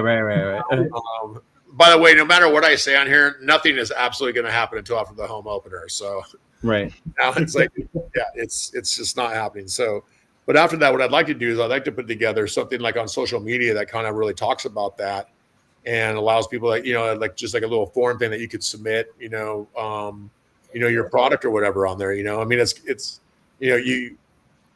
got to fit a certain model. You know what I mean? If it costs you $8 to make it and you can only sell it for $9, it's probably not going to work from a financial on there, right? You know what I mean? So, but yeah, I mean, like I said, I want that to be an opportunity for everyone to do that. That's what I do for a living. If you ever seen Shark Tank on TV, that's kind of what I do. I work with small emerging companies that want to become bigger national brands, and so that's kind of what I'm doing with our club. Is I'm helping to position us to build our fan base and do it in a way that continues to like fill our stadium full of our fans, by doing all the stuff that we're doing, rowing together, right? So for years to come. Yep. Absolutely, man. We're just like Violator said, we're just starting right now. People they go, wow, this looks great. Well, we're just getting started right now. You know what I mean? We had to build the foundation first, and that's what we've been doing for years. I just want to say one thing, in Mark. Can you put that back up, Leo? That same one that was just there. Yeah. For giving the okay for us, to do this YouTube channel, I know you weren't on with us last week, but this is a perfect example of what the vision was. I know that I personally had for doing this channel too. For the what the black hole is, what we accomplished for Predator last week when he was on with us. That he's already hit his goal for what he raises funds for throughout the season before the season even started. He came on, people gave donations to him. He's already hit the goal that he thought was going to be reached by the end of the season. He reached it before the season even started. And this is what this channel is for. He's a Black Hole member. He's a sergeant at arms for his chapter. it's to help these other chapters and members of the Black Hole, get their word out. So when we say we want to have chapter presidents come on or chapter members come on, if they have something to promote, whether it be an event for the chapter, a fundraiser the chapter's doing, this is Community stuff. Yep, community stuff, big time. This is the stuff that this is all about. In my eyes, this goes a long way right here. He's coming out this week, and I'm honored to meet him in person because I'm dying to meet him. He sent me his patches and everything. I already put one on my vest the day after it came in. It was already on my vest. So this is what this channel was supposed to be, along with getting the word out of the Black Holes. I guess the message for the Black Hole itself, and to say the way you worded that. Stop. Nothing. Keep going. But I just wanted to make sure that we brought that up. I'm happy that. Yeah, and I saw that after your guys' show. I know I missed last week because I worked, but I saw his patch and his stickers all over my Instagram from other people. They were everywhere. People were sharing. I was like, oh my God, he got the word out. Like, I love it, the fact that people got out there and they saw that, especially his message behind the patch, his meaning with the autism and the children's cancer, September. Yeah, so that's so awesome, man. I'm glad that happened. And when you can bring a guy to tears on a live show, you did your job. Because he was shedding a tear last week because he was just so overwhelmed with it. It was just insane. Yeah, I appreciate everybody that reached out and took care of that last week. That was awesome. Absolutely. And Jeff, like you said, man, I'm think we put this show together and Mark gave us the ability to, guys, is we want to show the Black Hole is bigger than just football.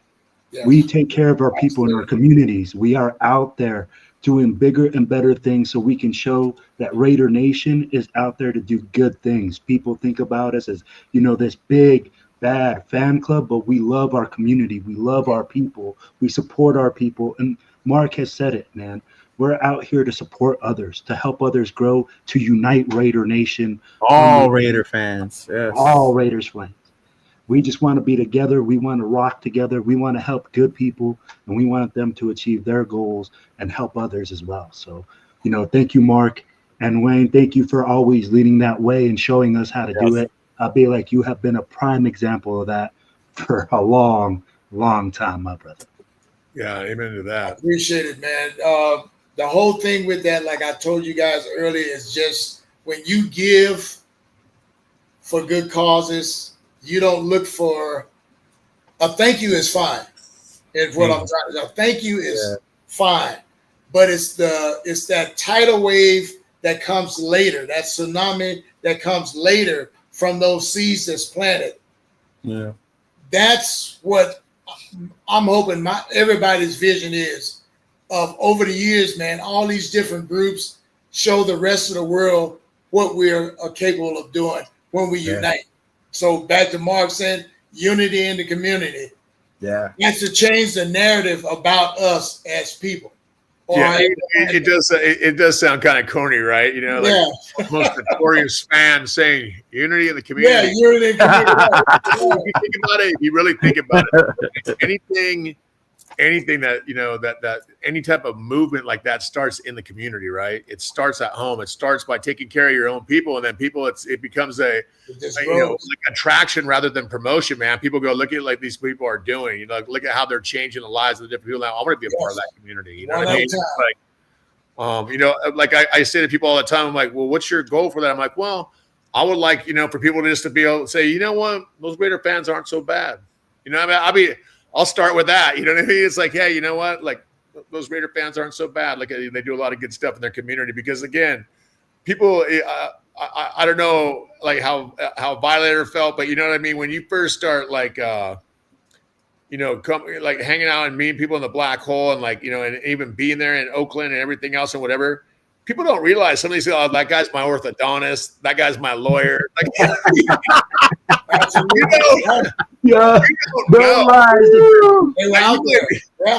You might be like, getting your blood pressure taken by someone and going, don't I know you from somewhere? Like, yeah, section 105, I'm row 4. I'm like, I knew that was you. Like, you know what I mean? It's like, you just don't know. But I mean, that's what I'm saying. We're a community of people that just all share the same passion, which is, man, we just, and some people might say it might like a sickness. But we're Raider fans on 11. People ask me all the time, like, well, what is like the black hole? I'm like, it's Raider fans on 11, basically. You know what I mean? People will see me in the elevator going, oh, the Raiders playing today? It's like, no, I'm just going to the grocery store. You know what I mean? It's like, I woke up like this. I get you. I'm a mental health counselor, and I wear this all the time. Right. My parents are like, are the Raiders playing? I'm like, no, I just wear this all the time. Yeah. I do colors, right? When I do wash, I do blacks and whites. That's it. I think it's that's it. Like so yeah, it just is. But you know what?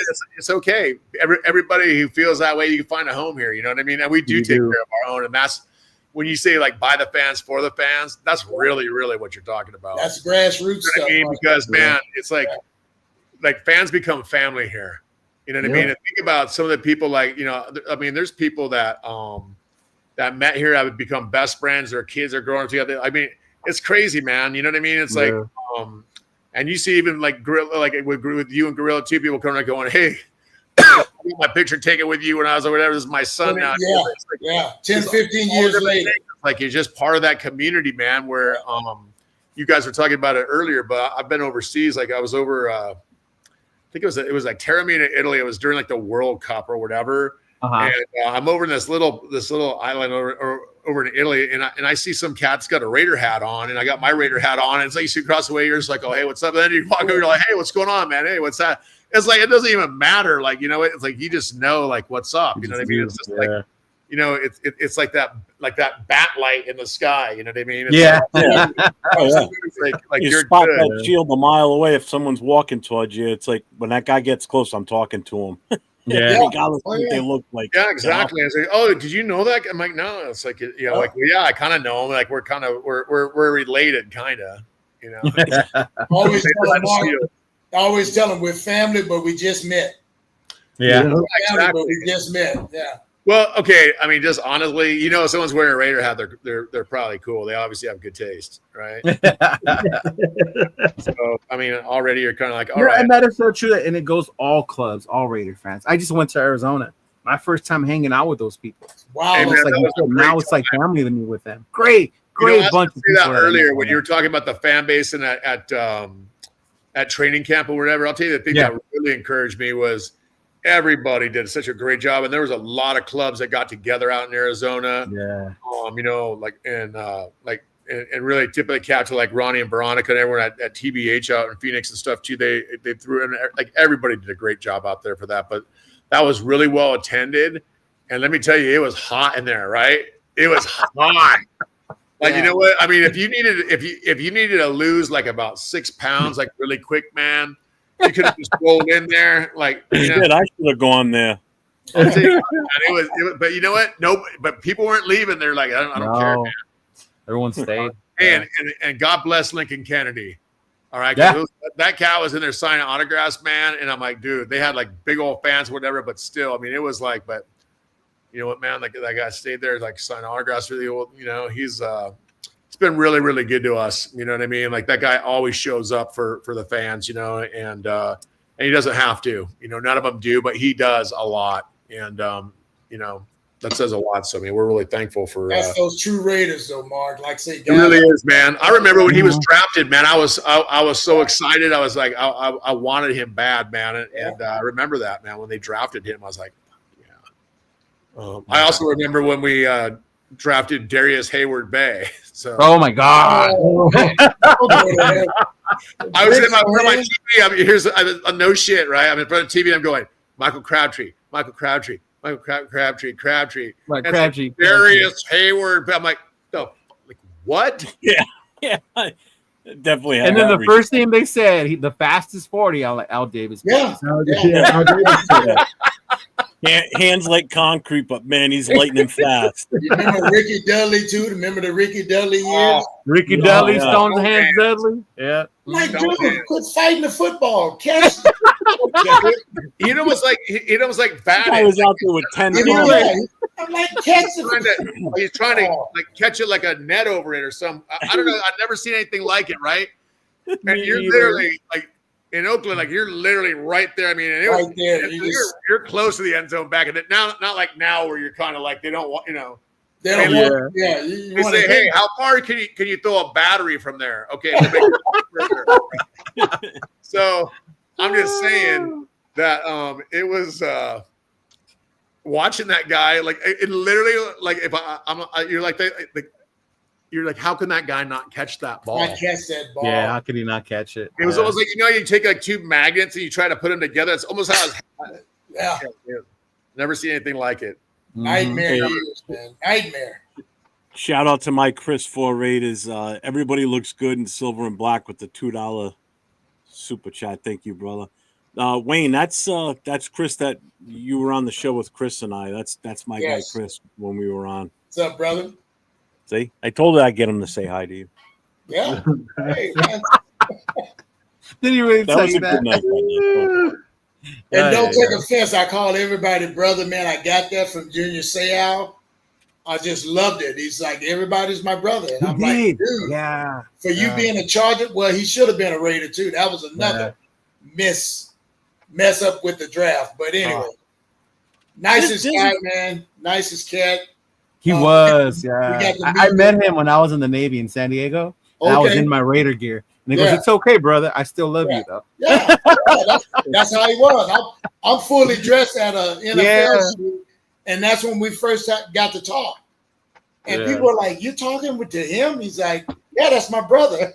Yeah. And so I just use that ever since, man. Everybody's my brother and my sister. So, say how.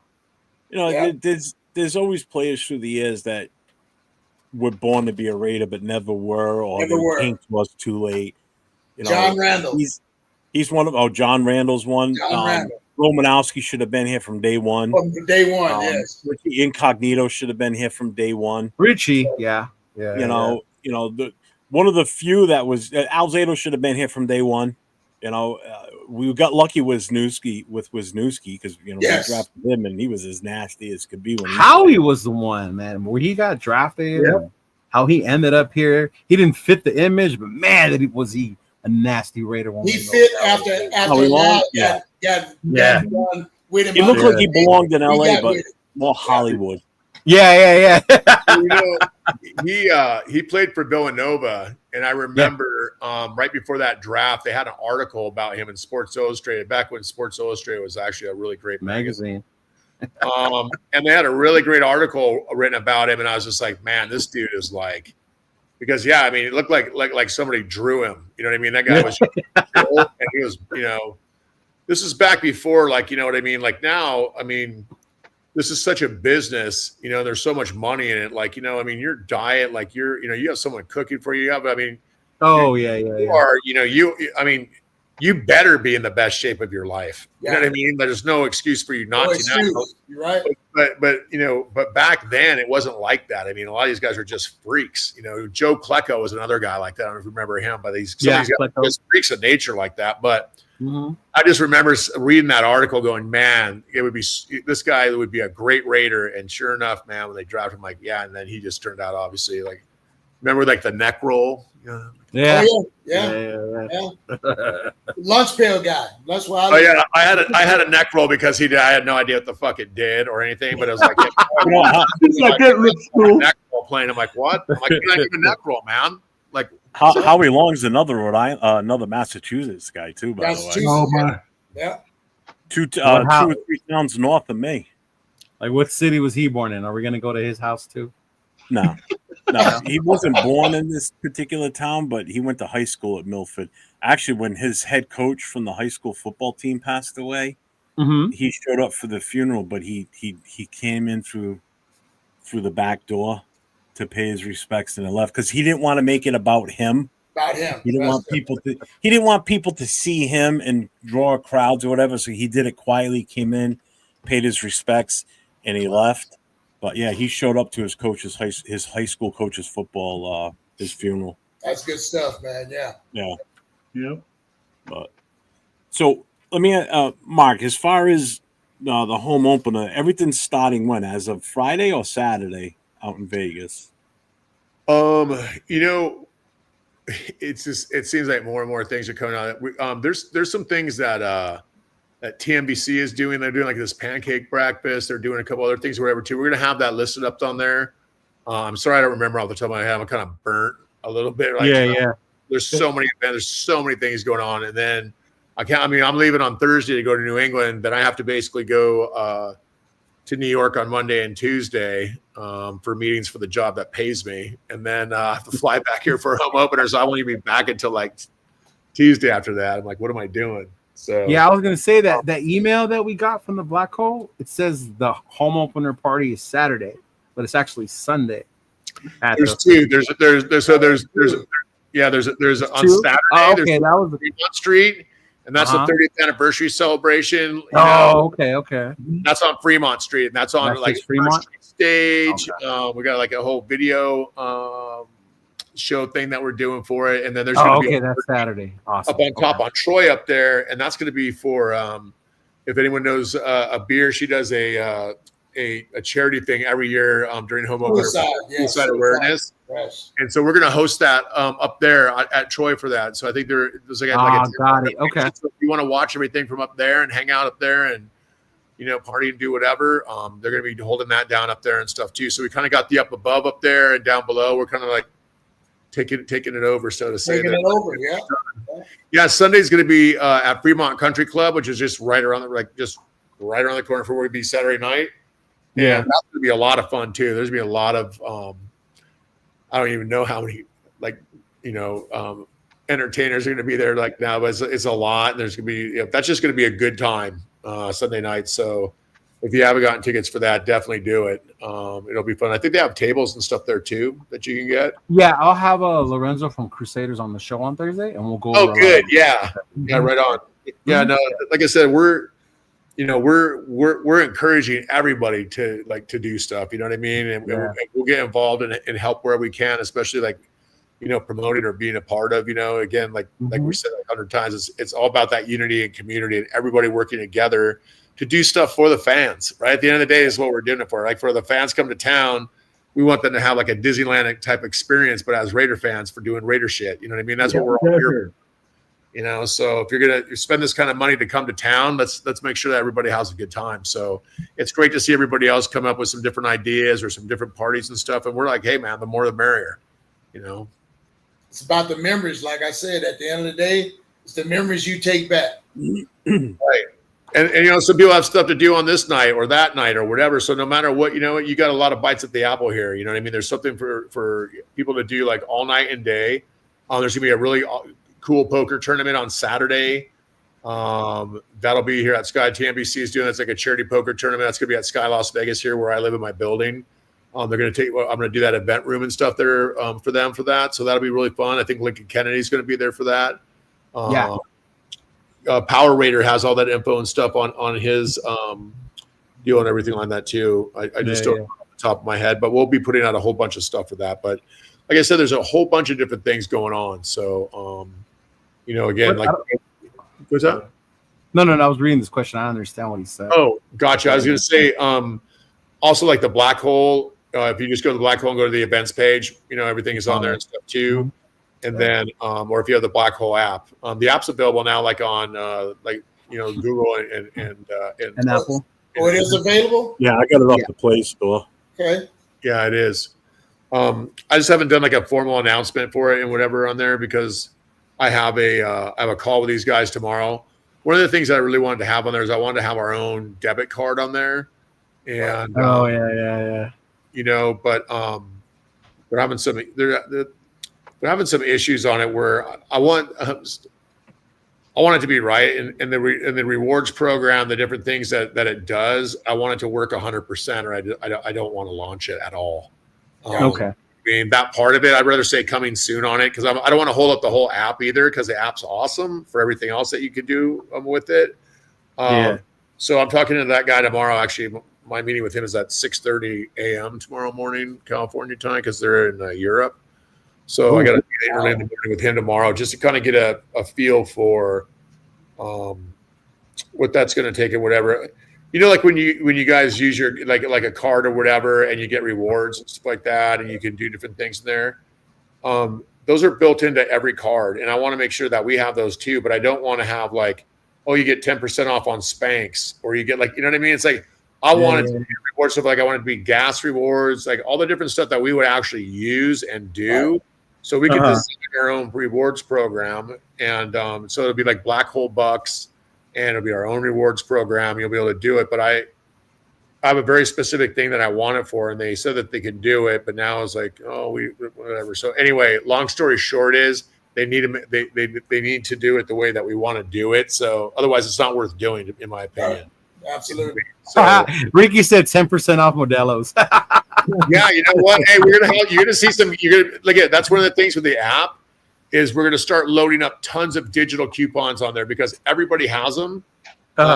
You know, and so for Modelo, we do have a digital coupon for them on there. So you'll see. I can't remember what it's for, but it's like a little QR code that you just take and on there. So I know the casino apps have that for drinks, like a little QR thing. You scan at the bar, they give you your drink. Yeah, right. Mm-hmm.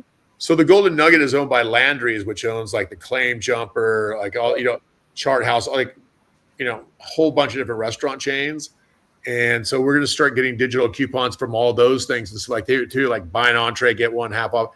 It all matters. You know what I mean? It all counts at the end of the day. And that's what we're trying to do, right? We're trying to do as many things as we can to lower the price for fans when they come to town or whatever, to do it. So it's like that, those types of things are available. Why not, why not us?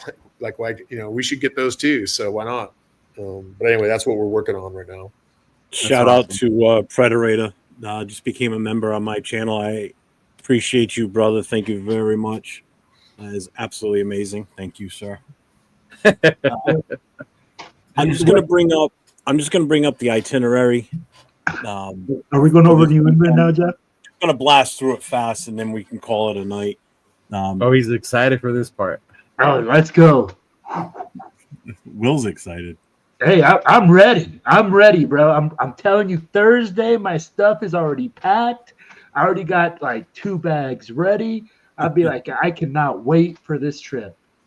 All right, so Thursday, tomorrow, some are going to be coming in. I know Predator is going to be here tomorrow. LV Raider 10 is going to be here. But for the most part, most are going to be coming in Thursday, like Will, Mark, and a few of the Mike will be here from Raiders Against the World. So on Thursday, is when pretty much everybody will be here already. So we'll go into Mama Maria's in Boston, 3 North Square, Boston. It's a it's a restaurant. So make sure the link is in the Linktree account. Click on it. Make sure you call them. 8:30, right? Yeah, 8:45 to 9 o'clock. Make sure you guys make your reservations, please. Yep, made mine tonight. Then after that, once we're done there, we're going over to Stanza di Sagan. It's a cigar lounge over there, a few streets over. We're going to be hanging there for a little while. After that, Friday starts all the daytime activities type stuff. So 10:30, there's the Freedom Trail, which is Will set up that with his crew. Anybody that wants to go to it, more than welcome. Mike from Raiders Against the World, he's doing the Fenway tour. I will be at that, because Nate wants to go there because he's a big baseball fan. Plus, I'm curious to go on the actual tour, even though I've been to Fenway Park before, but it's a little bit more involved. Now, 1 o'clock, Will has also got the Boston Duck Tours set up. So the duck boats. Yep, the duck boats. I was waiting for him to yell it out, man. Come on, Will. Hey, I'm just holding it together over here, bro. Everything is in there in that Linktree account again for the Boston Duck Tours. You click on that, you can figure out which tickets you need to buy. Same thing with Fenway Park and the Freedom Trail. The website is in there also for the Freedom Trail. Saturday is going to be a long day. Saturday is going to be a great day, actually. So first, it starts off at 11:30. Will and his crew have this set up on Codzilla. What it is, it's a high-speed, multi-passenger, basically like a jet boat that goes out on the Boston Harbor and whips around, does all kind of crazy stunts, and it's fast as hell. So make sure you check that out. Then at 3 o'clock, actually 1 o'clock at Blake's Tavern, the bus is coming to pick everybody up. So try and be there by 12:30. Especially if you're driving in, you're going to need to find a parking spot in that area. 1 o'clock, the bus is leaving. The link is in there for the Al Davis Memorial. That'll take you right to where you need to go to buy the tickets for the bus. We're going from Blake's at 1 o'clock, driving out to Brockton to the City Hall where they're doing the ceremony for Al Davis. It should be about a half hour roughly for the ceremony. When the ceremony is over, we're going to Al Davis's house that he was born in. We're going to take a big group photo. Then we're getting back on the bus and we're blasting back to Providence. Be back there for 5 o'clock before the start of the party. At the ceremony, Mark Davis will be there. So will Sandra Morgan. She will be there also. I don't know if there's anyone else from the team that's going to be there, but we're going to be there. Yes, Will's going to be there ahead of time. He wants to get video of all of us getting off the bus and, us doing our thing there that day. So make sure you guys, if you haven't gotten your bus ticket, please get your bus ticket if you're leaving from Providence. Everybody that's staying up in Boston is just driving down at that point. Then at 5 o'clock, from 5 to 9, we've got the blackout party at Blake's Tavern on 122 Washington Street in Providence, Rhode Island. There's no cover charge. It's free to Raider Nation to get in. They have a full bar. The full menu will be open for any food. So you're on your own as far as the food and the beer, drinks. She is putting buckets. She is going to offer a bucket deal with the beers in them for the Modelo. So they're bringing in all kinds of different options for the Modelo too. Plus, it is on draft there. So we're going to have giveaways. We're going to have raffles. We're going to do a 50-50. We're going to have a DJ there that's going to be playing spinning tunes for us. We've also got outside seating, so we can also spill outside if you have to. But we're going to have a great night set up that night. My wife's been taking care of all the decoration stuff, and she's kind of going overboard with stuff. Don't worry, Mark, no balloons. I know you're not a fan of silver and black balloons. Set them up. I'm just saying, you know what? I'm never informing people about a sling tree. I have no problem. I have no problem against balloons. I know, but it's more than just balloons. So, and this is also co-sponsored along with the overall Black Hole, our chapter, and Raiders Against the World, doing a lot of the promotional stuff for this. So the promotions have been outstanding. I appreciate everybody that's been forwarding on all the different promotional items that we've been doing and we've been putting out there. My guy, Dave Goyce, one of my board members, who's an absolute champ on Instagram with what he's been putting together. Jesus, does he blow up our Instagrams? Yeah, he does. Let's get it this way. When I took over the chapter at the end of May, we made that Instagram in less than a month and a half or 2 months. We're up well over 700 followers on that Instagram already, and it's because of what he does to promote it. I mean, he does such a great job. Yeah, no, and then the big day Sunday, the actual game. So 9 a.m. the tailgate, the parking lot opens. Gates open at 9. Lot 55B. That's 55B is in Bravo. Again, it's another joint venture between us and Raw. There's actually that 6 tailgate spots not even true anymore. We've got even more than that. So we're gonna have a bunch of different foods on here. We're gonna have chicken palm, sausage and peppers. We are doing hot dogs too. We're gonna have what they call around here. You guys are hopefully you're gonna like this. It's what they call party pizza. It's a Rhode Island staple around here. So I'm gonna leave it at that, and you guys will experience it for yourself. I've just found out that I've got even more Modelo coming, so we are going to have more than enough. I can't imagine we're going to run out with what we got for Modelo for that day. Yeah, I've heard so many people say that. The guy, we had Gorilla's birthday party in New Orleans. The guy was like, because I said, hey, at that time, it was Corona. And we're like, hey, he goes, listen, we got more Corona here than you guys. It was like, yeah, okay. And then the only email was like, damn, your people could drink a lot of beer. He's like, they're literally. Can I ask you, how many cases did he have? He does. He completely, and it's like, yeah. And then the Modelo is like, yeah. I'm like, people don't get it, man. When like I said, we learned to have fun before the game. We're good at it. Yeah. How many cases did he have that day? Do you know? You asking me? Yeah.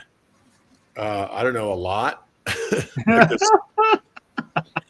Well, you just said more than you could drink. So it sounds like now you're throwing the gauntlet down. It's going to be bad. Oh yeah. Okay. Well, how many was that? I did 15. Who's keeping count at that point? Yeah. Right. Yeah, exactly. Apparently, Jeff. Yeah, but hey, before we go, thanks to Raiders Guns World, like everybody that's helped out on this. I mean, we're talking about New England here, and we're going to make a great showing. And like I said, shout out to everybody who's coming up to the Al Davis Memorial, and that's why we got this bus and everything too. You know, not just anything that we could do to try to help support people going up and having some fun and doing some things like this. We're going to do it. You know what I mean? It's like this isn't a money making thing for us. In fact, we'll probably lose money on the bus, but who cares? You know what I mean? All of us are going to go up there and have a great time, you know, and we're gonna make a statement. You know what I mean? It's like, like we travel. You know what I mean? Like this is serious business for us here, and it's week 1, and we expect a win. So let's make it happen. We're doing our part, right? Yes, sir. Yeah. Bringing the going out, so we need to quick thing. I can't hold it together anymore, Cheeto. I can't hold it together. Go ahead. I'm letting you guys know right now, Raider Nation, the most electrifying weekend is coming for you in New England, baby. The Black Hole is throwing a party for you. I need you to come out and support. Make sure you jump on the bus. Make sure you get with your boys. You come out with your family, and you have a great time. I'm sorry, guys. I just couldn't keep it together anymore. I'm surprised you lasted this long. Oh, that's a good way to end it. I love it. I love it. High note. Yeah. Hey, keep doing your thing, man. That's what it's about. Bringing that excitement. And I got to thank Mark for all your help too, and Will and Leo and everybody else that's involved. Wayne, thank you for being on with us tonight. It's been a pleasure to share the screen with you again. And I'll make it out to Vegas at some point, hopefully soon. Looking forward to it. Yeah, you will. I'm dying to get out there. So wait till it cools down, man. Yeah. No, I don't care. I don't care about the heat. No, wait till it cools down. Yeah. Don't tell me what to do, Leo. As I always say, everybody, stay safe and go Raiders. Right on. See you this week. Trees all shake and quiver and quake as he robs them of their gold. The autumn wind is a raider, pillaging just for fun. He'll knock you round and upside down and laugh when he's conquered and won.